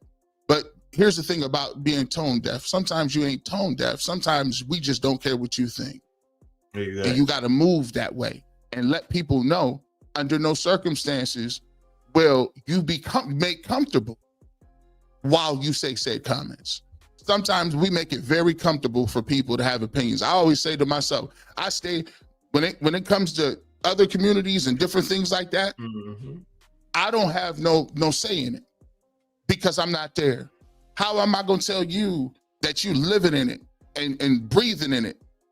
People talk about it all the time. I don't really speak about the things that happen in the Middle East. You know why? I ain't there. I don't know. I ain't affected by it. So, I stay on I say prayers, God bless, and I wish everybody is good. But stay out their way. And I stay out the mix. So sometimes people just got to learn to stay out the mix and continue to support and continue to tell your story and continue to say it as loud and as proud as you can, so that people like that, they just look at it and they feel like, oh, well, you're risking. Well, no, sir, no, we don't rock with you. Right. And I found it. Oh, and this, best believe they ate him up in the comment section. There's no doubt about that. Yeah, they got him out. They got him together. Yeah, he might still be holding himself right about now. And they killing him down there. But it's funny to me that people can do and say all the things about what he shouldn't be doing. Even Mary Kate said, why should he be there? He shouldn't be doing that. He should be practicing and learning the playbook. Lady, if you don't sit your little, please sit down, because this is not your issue. Yeah, it's not.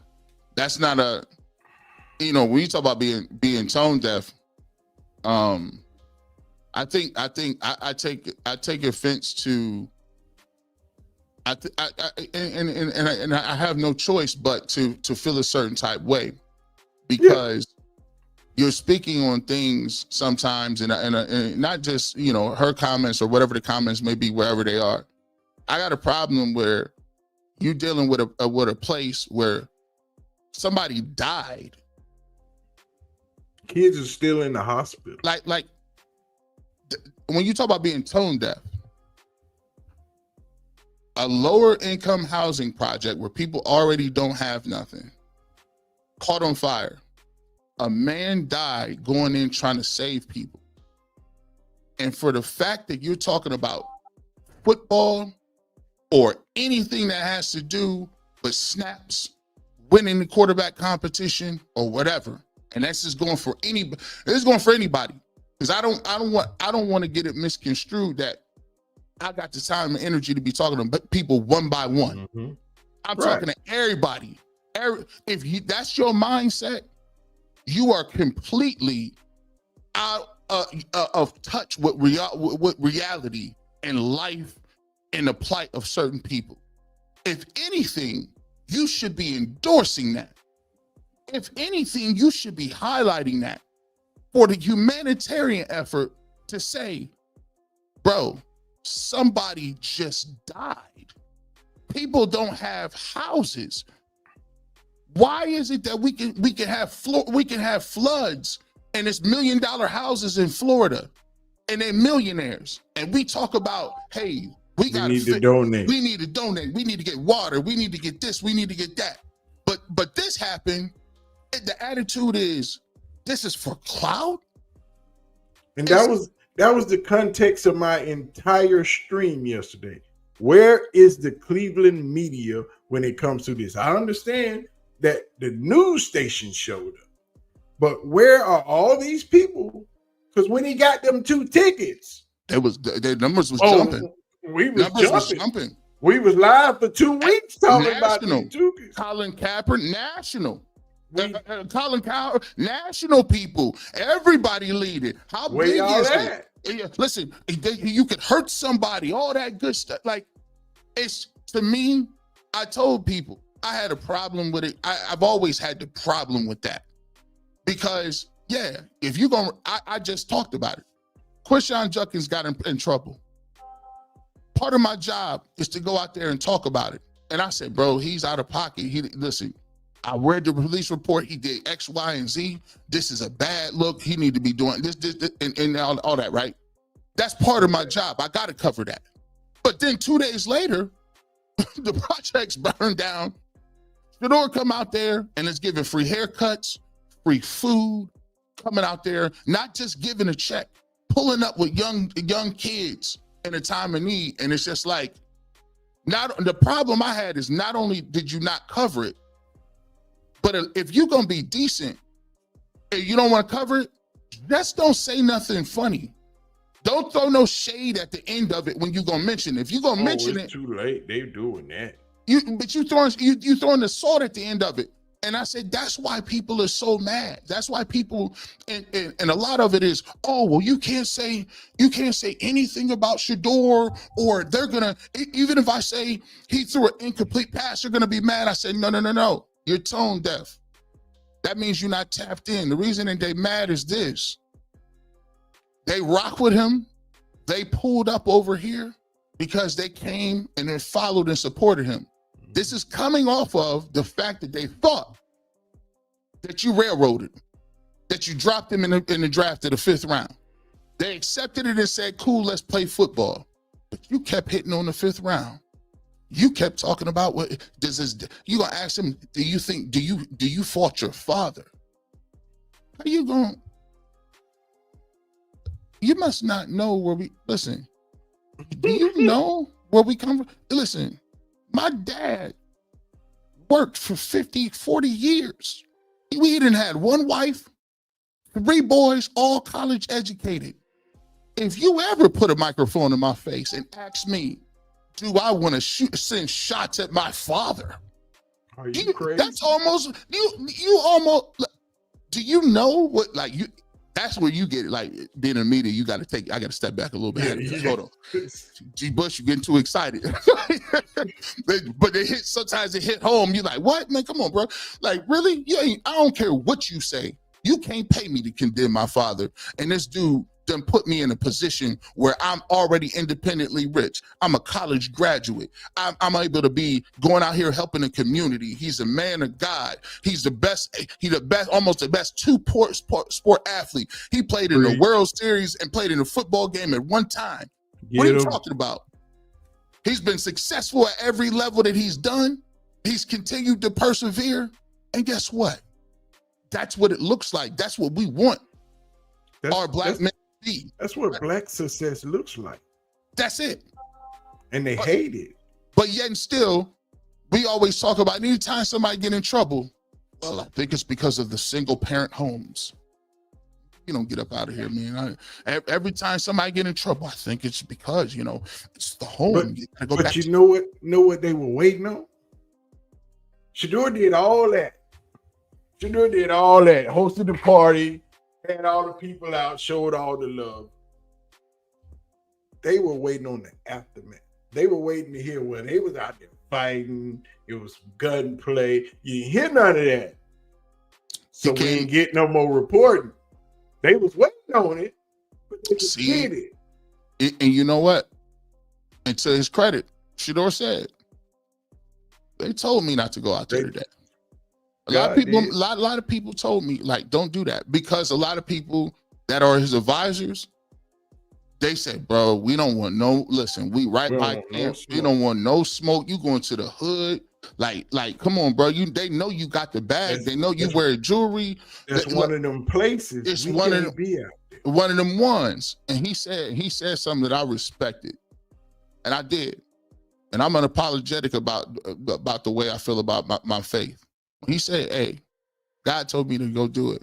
And so when he told me to go do it, I knew I was good and I was going to be protected. sometimes when I go to prisons, yeah. Hold on. See, but what people don't understand about that, if you're not from the streets, you don't understand how the streets operate. I'm one of them ones. I've been out there a long time. I did a lot of bad things. I ain't never gonna apologize for them because I ain't hurt nobody. But when you go into certain areas, everybody can't go in the project. Everybody can't go downtown. There's certain areas you got to get permission. You got to get somebody's okay.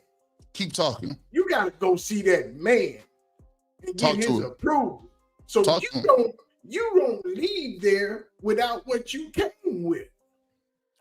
You real talk right now. In certain areas, when I used to go to LA to see my homeboys, because I got people down there in Watts and on Grape Street and in the other places. Some places we couldn't go. We got to go see the big homie first before we go trouncing over there in this area. When you go to New Orleans, you can't, once you step out the French Quarter, you out of pocket. Listen, when you step out the tourist area, you out of pocket. You gonna get got. If you don't know the people, a certain person, a certain few, you gonna get had. You gotta know the lay of the land. Yes, and you know what? And you know what the crazy part about it is? And it's so true. Like Cecil Shorts and Earl, they did a show and they talked about, and Cecil played in the NFL, played for the Texans, played for the Jaguars. He's from those areas in Cleveland. Earl's from those areas in the streets in Cleveland. So that's like, listen, I'm from Canton. If I wanted to go do something and I want to pull up and do a giveaway, or I'm going to pull up and do something like that, I got to tap in with the people that's out there. Earl, I'm about to go over to your side of the town. Where he going to tell me, this is where you need to stay away from. This is woo, woo, woo. I'm going to holler at so-and-so. Another dude, you be good, right? The fact that he put it together in 5 days, think about that. 5 days, like, okay, and you know what? They tapped in. Shout out to Mike Hall Jr. He was out there too. Exactly. Mike Hall Jr. He was out there too. So, but when you go to those certain places, right? And the thing is, which also touched me was, didn't nothing happen? And what touched me so much was, even though that's a tough neighborhood, there's also good people in tough neighborhoods. Correct. And them kids ain't did nothing wrong. Them kids, he put himself in a position where, hey, yeah, something could happen, or it may be misconstrued with that. But he went out there and it was love. All love. It was love. One of the women said, I have never seen, I lived here for years. I've never seen nothing like that. And so, and speaking of your boy, Cecil, this is what they had to say about it. With you, I've never seen what Shedeur Sanders is doing this early on in a player's career. Like, I've never seen that before. Like, I've never seen a rookie come into the league and before he even played a snap is already in the Garden Valley projects dealing with or throwing a fun fest for people that are struggling after that fire, right? I've never seen another player go to a KFC and in the city and interact with kids and sing his song with a fan. I've never seen all the things he's doing. As soon as he got drafted, the first week he was here, he's in John Marshall High School or wherever he was. Like, it's a special thing he's doing. That's not normal, right?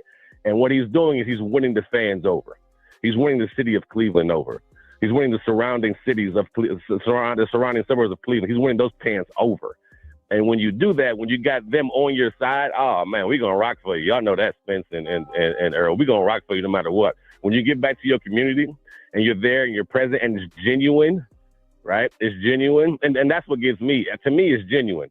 Because a lot of the times the guys will go after they have a Pro Bowl season or after they made some plays in the game, or you'll see them out there with their jersey on and it's all these Browns people around them. This is genuine. This is him and his crew doing it because he wants to do it.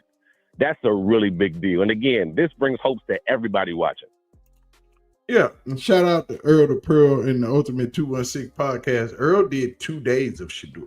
Yeah. Earl is the only one who followed up back-to-back days and just showed love. And from what I've heard from Earl and you and Cecil, Earl is from that hood. Those are his streets. Cecil, those are his areas. That's his hood. So they have said themselves what Shedeur pulled off and done over there in that area was amazing. Those people love him for that, and hopefully he has created lifelong Browns fans, because we know they're going to be lifelong Shedeur fans. But hopefully what he's created is something that attaches them also to the football team.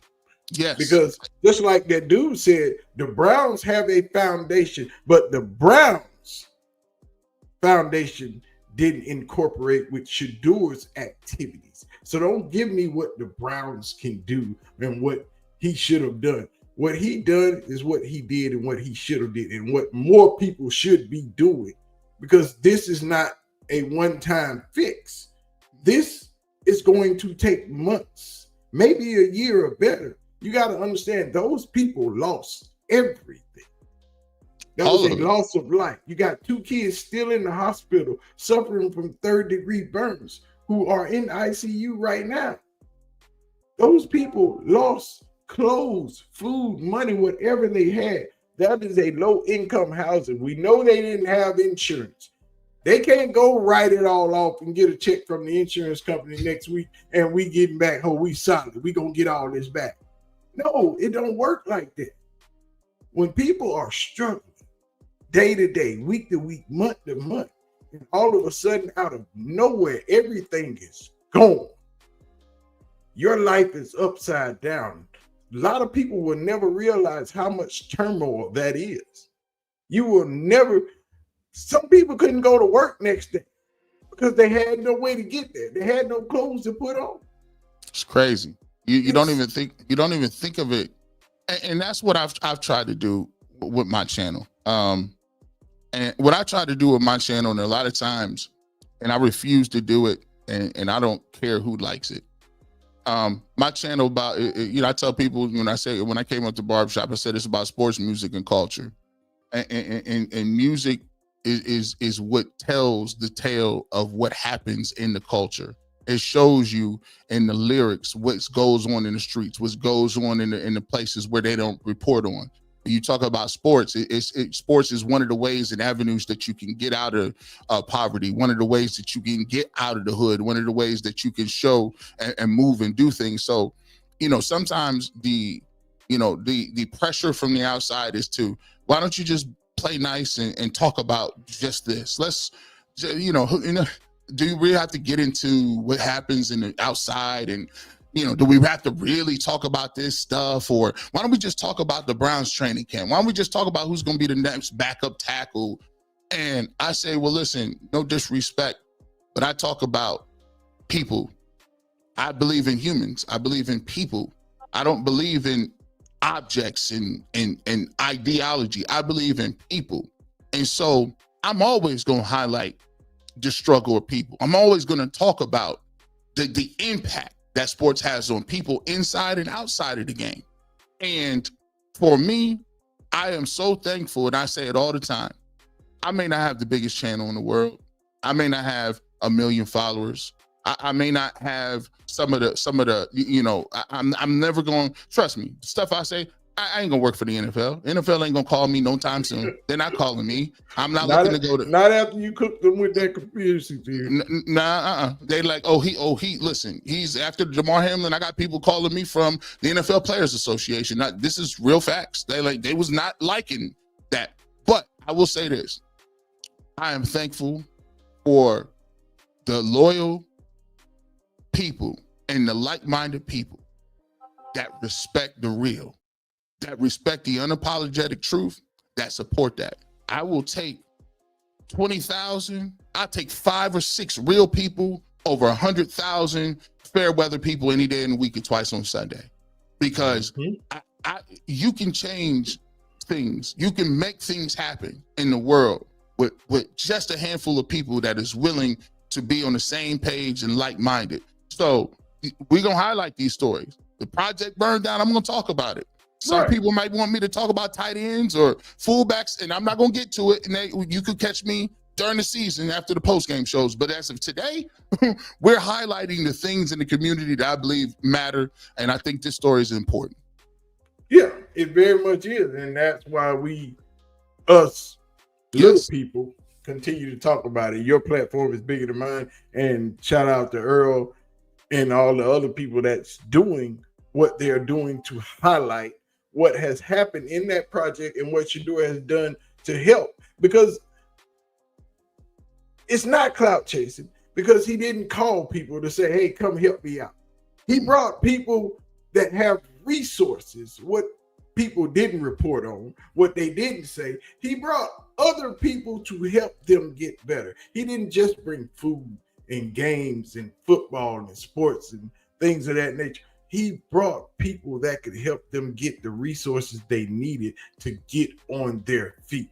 And people like that don't come outside for free.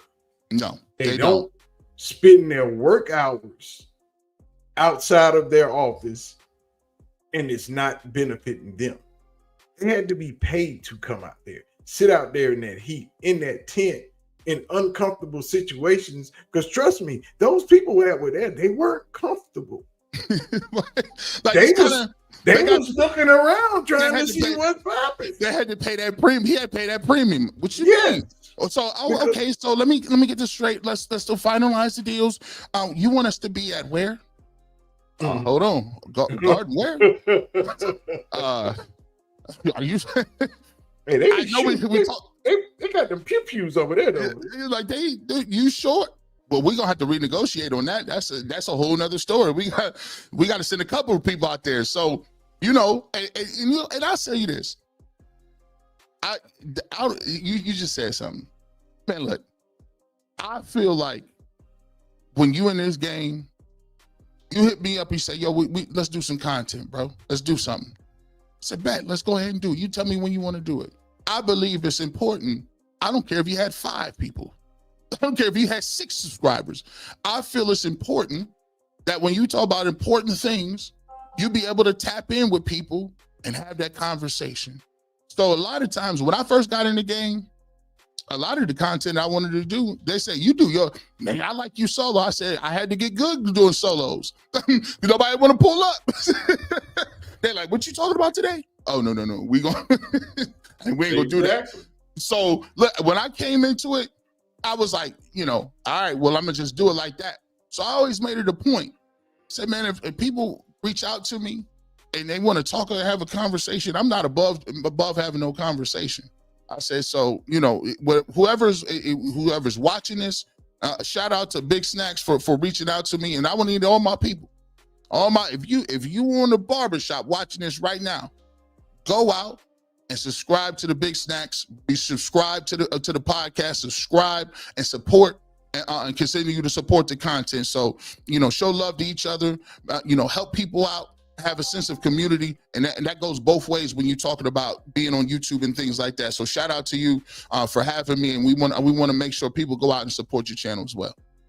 Oh, no doubt. I appreciate it, and everybody that's already watching my channel, I'm sure they know who you are. And if you don't know who G Bush is, if you have never been to the barbershop, you need to go over there, because on Saturday we get real in the barbershop. We not on UCSS doing on Saturday. You get your haircut up, you get faded up in there. You know what I'm saying? So go over to G Bush channel, subscribe to his channel, make sure you hit that bell so you'll know when G Bush is going live. And me and G Bush not done with this stuff, man.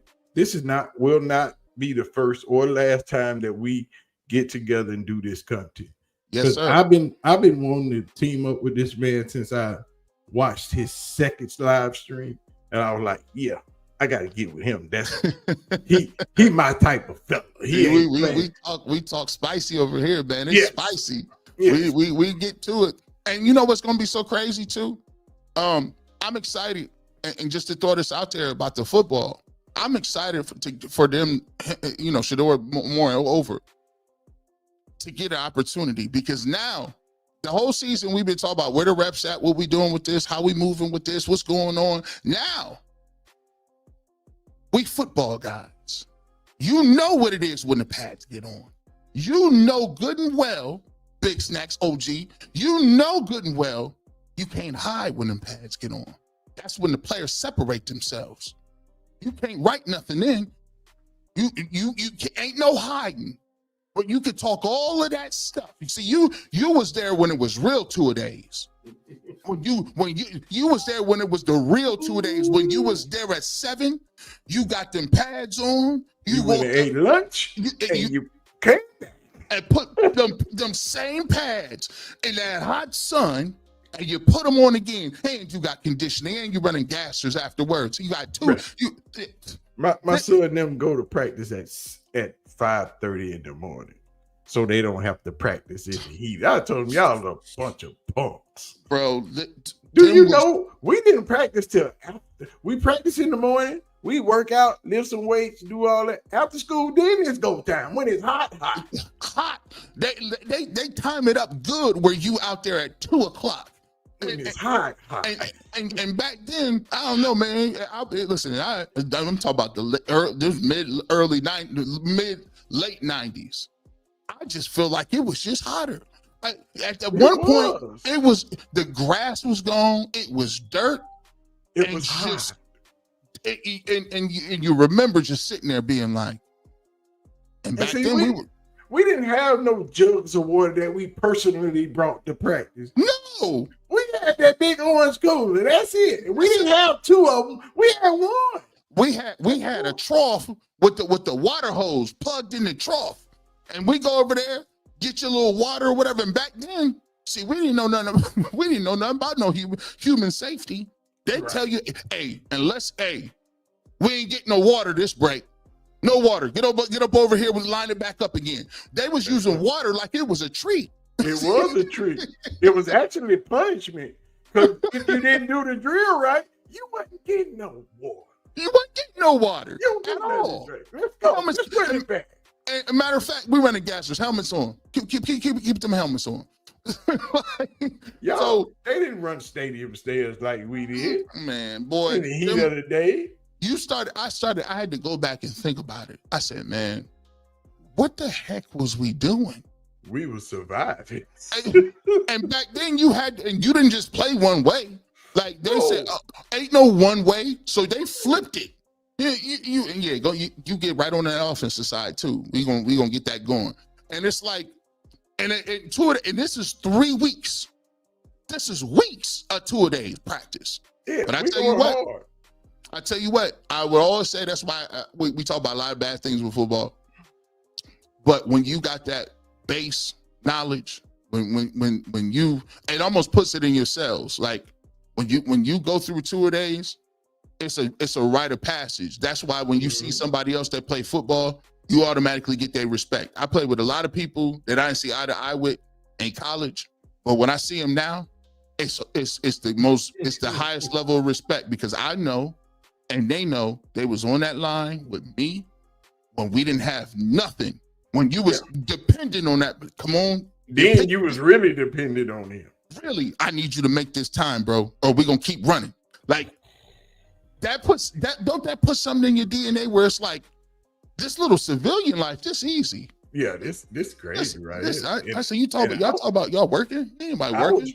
I was a basketball guy. I played football. I played baseball, but I was a basketball guy. I went to Arizona State.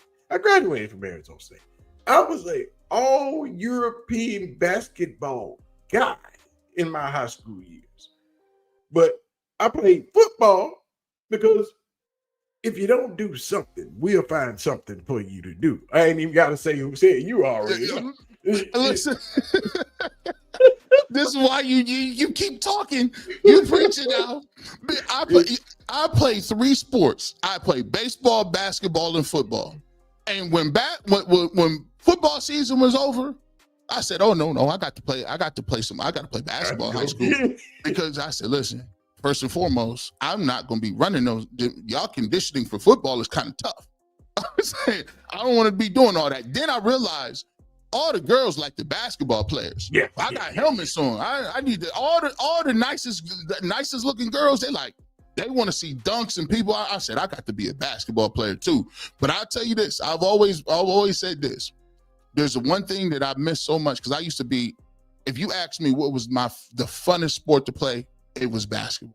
It was basketball. And one thing I can say, basketball shape is the best shape in the world. Basketball shape, if you in shape to play basketball, you can play every sport. You can do anything you want to. The air is even lighter. You just running around. You play. You remember, getting that good sweat back in the day when people used to still play in playgrounds. You go out to the playground and play, and you got to realize that, if we lose, we gonna be sitting out. So we need to. I got to pick my five correctly.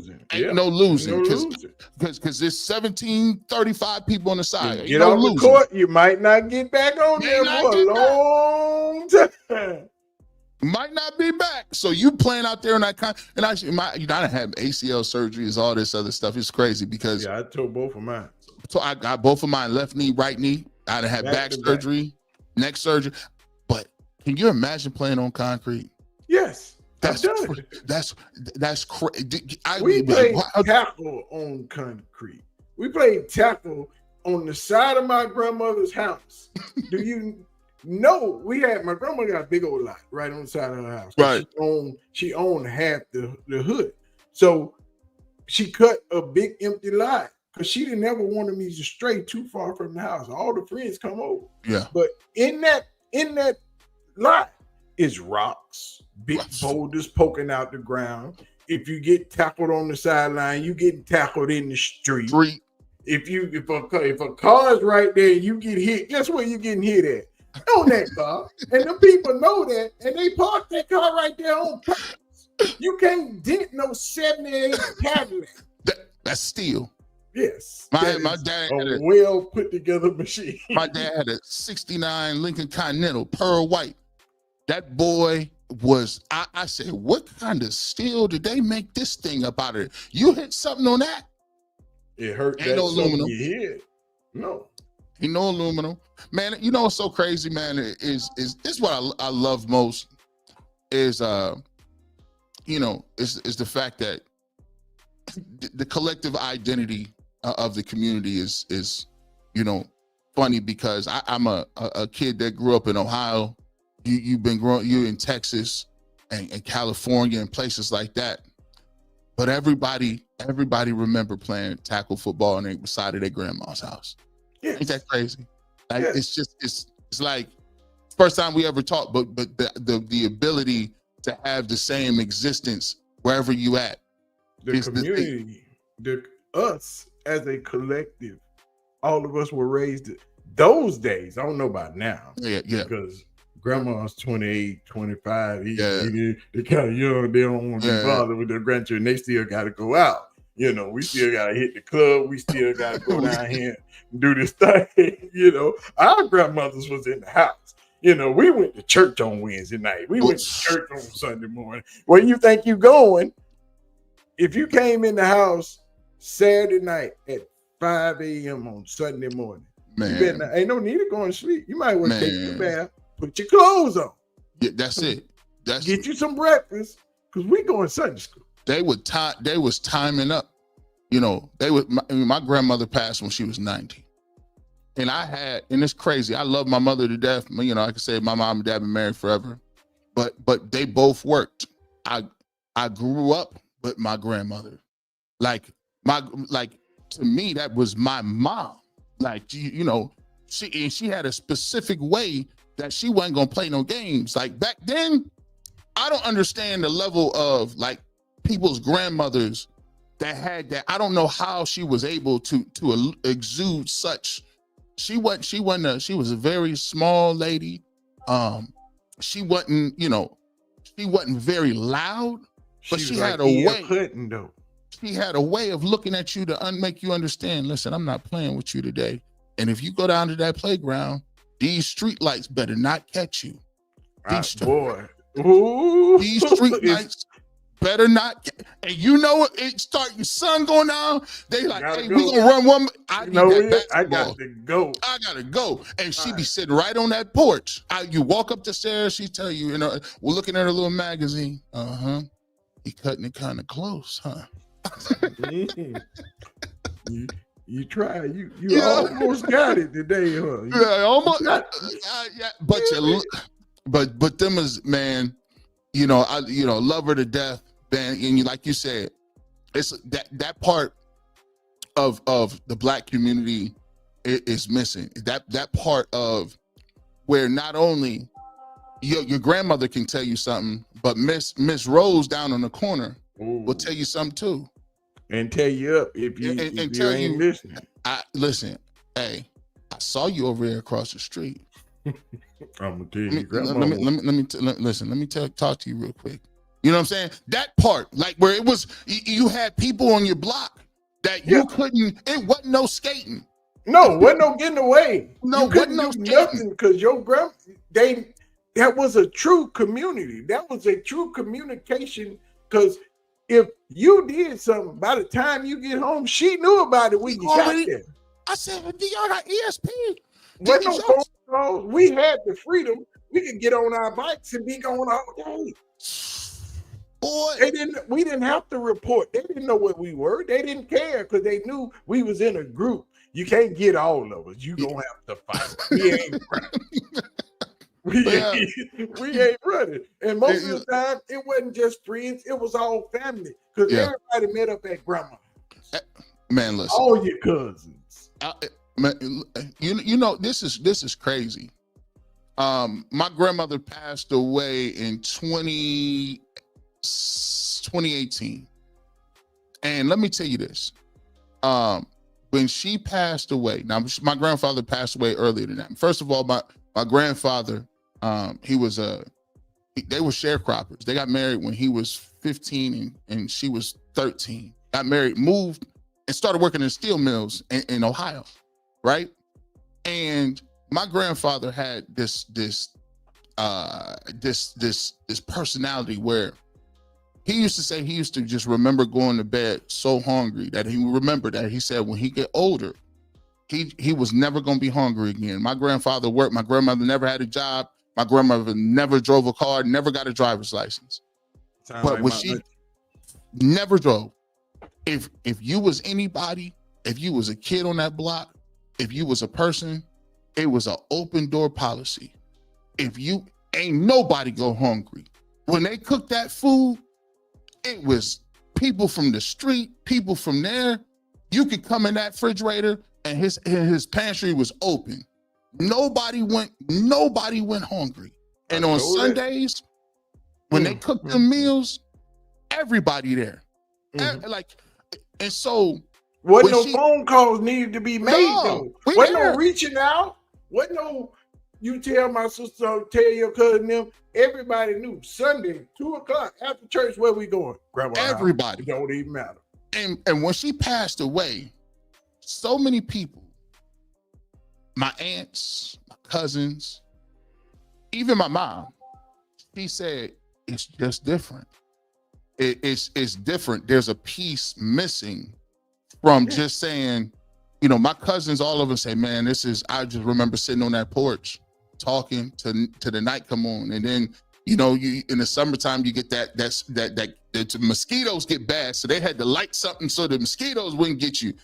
But those times are where a lot of character is built. And those are some of the times that I feel sorry for the new generation because they don't never get to know. It's like a part that's missing. They'll never get to know that feeling of family and community. And even if you didn't have much, you didn't have much. You didn't have to have much. You at least y'all had each other. And for that time period, y'all was good, and everything in the world was great. That was it. I told almost that exact story yesterday in my live stream about how my grandmother's house, when I came home for the summertime, was the place to be, because that's how I got my name, Snacks. Because when I came home, because I grew up in Germany, I told everybody that. When I came home for the summertime, My grandmother owned her own business, and she owned a bunch of houses in that neighborhood. Everybody rented their house from my grandma. Mm-hmm. So we had the means. I was her only grandchild because my mom divorced my dad, married my stepdad, which a man that I have never called him a stepfather in my life. He was my dad, and when he died, he was my dad. When my biological father died, he was my dad. I told people I'm the luckiest man in the world. I had two fathers that loved me, not one. One was a military man, and the other one was a street general. So I know both sides, and I played in both sides. Oh, you dangerous. Yes. Oh, you listen. So you, you listen. You know the real game. You got you got both games. I got both games. And when I come home, it be all the homies, because my auntie been told them, hey, Rick coming home in a couple of days. And when I show up, oh, it's going down. Like my house is now. My grandmama, I had an Atari, a ColecoVision, a Sega Genesis, a Nintendo. My grandma's house had a pool table, a ping pong table, and when she went to the store, she bought enough snacks for everybody.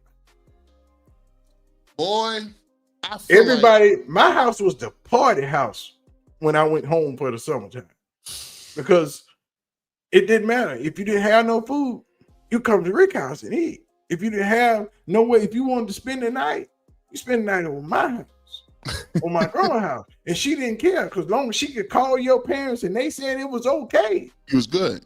It was good. You knew you was going to eat. She knew that this was it, because she didn't want me far away from the house. Man. We had a house across the street that was kind of old. She wasn't renting it out. She bulldozed the whole lot and put up a full court and put a chain link fence around it. So when we shot it, put it up top so the ball wouldn't go out into the street. And that's where we played ball at. She put lights up there so she could see us. And we directly across the street from the house. So now I don't have to beat the street light home. You know what's so funny is imagine how many kids in that neighborhood she affected their lives. She was it, man. I keep telling people, I've been telling people all my life, I grew up a lot different from my homies, and I got 4 partners to this day that they are like my brothers, no matter what. Mm-hmm. But my class of living was different from them, because I'm a military vet, because my grandmother owned her own business. She taught at Tuskegee at the nursing school. She got a whole dorm over there named after her. We owned a pool hall in the square in Tuskegee. I spent hours in that thing. I am a pool shark. That's it. The fact that she's doing this back in the day is beautiful. It's showing the levels of business owner, right? As a woman, a Black woman, that's a crazy thing. Yeah, she owned a income tax business, a bookkeeping business, right? So she's keeping books of we in Birmingham, Alabama. So she keeping books of all the businesses, all the Black-owned business. She got them, and a few of the big bakeries and things of that nature in town. So she got a good sized business. She even franchised it out, bought another shop, gave another dude his own business. You get this, I'm gonna get a piece of it. So I'm living good. All my partners, we in the hood. We ain't moved out the hood. So everybody else in the hood is still struggling. But we making plenty money. So when my grandma went to the store, I'm the only grandchild. So there's no way I'm suffering for nothing. My dad went to a private school and still turned out to be the devil. Still turned out to be a criminal. I ain't mad at it. But when you got so much and all I saw this lady do was give. If you needed something, if you called her, and she would answer the phone. If you were late on your rent, if you didn't have it, she didn't care. Don't worry about it, baby. We'll work it out. You got people 5, 6, 7 months behind on their rent. She ain't struggling, but she know they struggle. She trying to help. She already owned the houses, so she ain't paying nothing. By the time I grew up, I realized, well, she ain't paying nothing but taxes. Mm-hmm. And she ain't hurting for that. If you paid 2, 3 months, 4, 5, 6 months rent, your taxes paid. She covered. So only thing you got to do is pay your bills. You get a little behind, you need a little help, grandma got you. But every day when she came home from work, before she came home from work, she went to the store. Every day, 5 days a week. When grandma pulled up in that big blue station wagon, Chevy, big blue station wagon, you can't miss it. The back of that mug was full of groceries. Hey, you got to eat. And she didn't have to ask nobody. She didn't have to say, hey, y'all come get these groceries. When they saw the Chevy pull up, everybody followed the Chevy to the back because we got to get these groceries. Because we know. We know what's in there. All day. We over here all day. We got to eat. Yeah, right. Like people what type of time you want right now. And Miss Honey ain't saying, no, baby, what you want? You okay? You need anything? She'll come out the door, holler, what y'all need over there? Y'all need some water? Y'all need some juices? Y'all all right? Did y'all eat? Y'all get out that sun for a little while. Get y'all some water. I'm going house. Man. It's Saturday. We trying to get it in. After the cartoons go off, we out there. Man, I could sit here and talk about the good old days. Oh, all forever. Day long, dog. Forever. Like, it's just, those are the things that those are the little small things that you realize and you go back and look at, and you're just grateful that you did grow up and have those influential people in your life where, at least you got those great memories. And then look, you pay it forward. You know what they did. You take some of the lessons they gave you and you pay it forward. Yes, that's why my house is what it is today. You gotta keep the party going. But y'all, appreciate y'all for everything. Y'all make sure y'all go follow G Bush on all of his social media accounts, on his YouTube channel. Make sure you watch him on UCSS when he makes his appearances on 92.3 The Fan. So you didn't know I knew all this. I've been watching you since I became. It ain't no homework. It's just me watching. I've been watching, and I say this is that guy. He that boy. You gotta respect it. When you see it, you respect it. I appreciate you. And I know you understand exactly what I'm saying. And I'm sorry, y'all, we didn't get into all the Shedeur stuff. This is the first one, so give us a minute. Shedeur ain't going nowhere. We said we're gonna have a conversation, like you said. We're gonna be back doing the same thing. We're gonna talk, and it's just listen. This one of them, you just having a conversation, right? You just talking. We're gonna get to a lot of stuff, man. We're gonna get to the Shedeur thing. Guess what? The season gonna be around. And so make sure, as we said before, make sure you go and follow on all social medias. Make sure you subscribe to the YouTube channel. And we're going to be here kicking it back. We just sitting on the porch right now. So come on in. It's easy conversation if you're tapping in. So we appreciate you, man. Oh, no doubt, man. And y'all, we going to get out of here. Me and G Bush going to cook up some stuff. I'm telling y'all, we not done. So not done. Y'all make sure y'all know how we do over here at the lunch table. Y'all make sure y'all holler at the CU aunties. If y'all see them in the chat, if y'all see them in the street or in the YouTube comment sections, make sure you get those ladies respect and all those things. Me and G Bush gonna get out of here. Y'all have a wonderful day. We gonna holler at y'all. We out. Peace. Peace.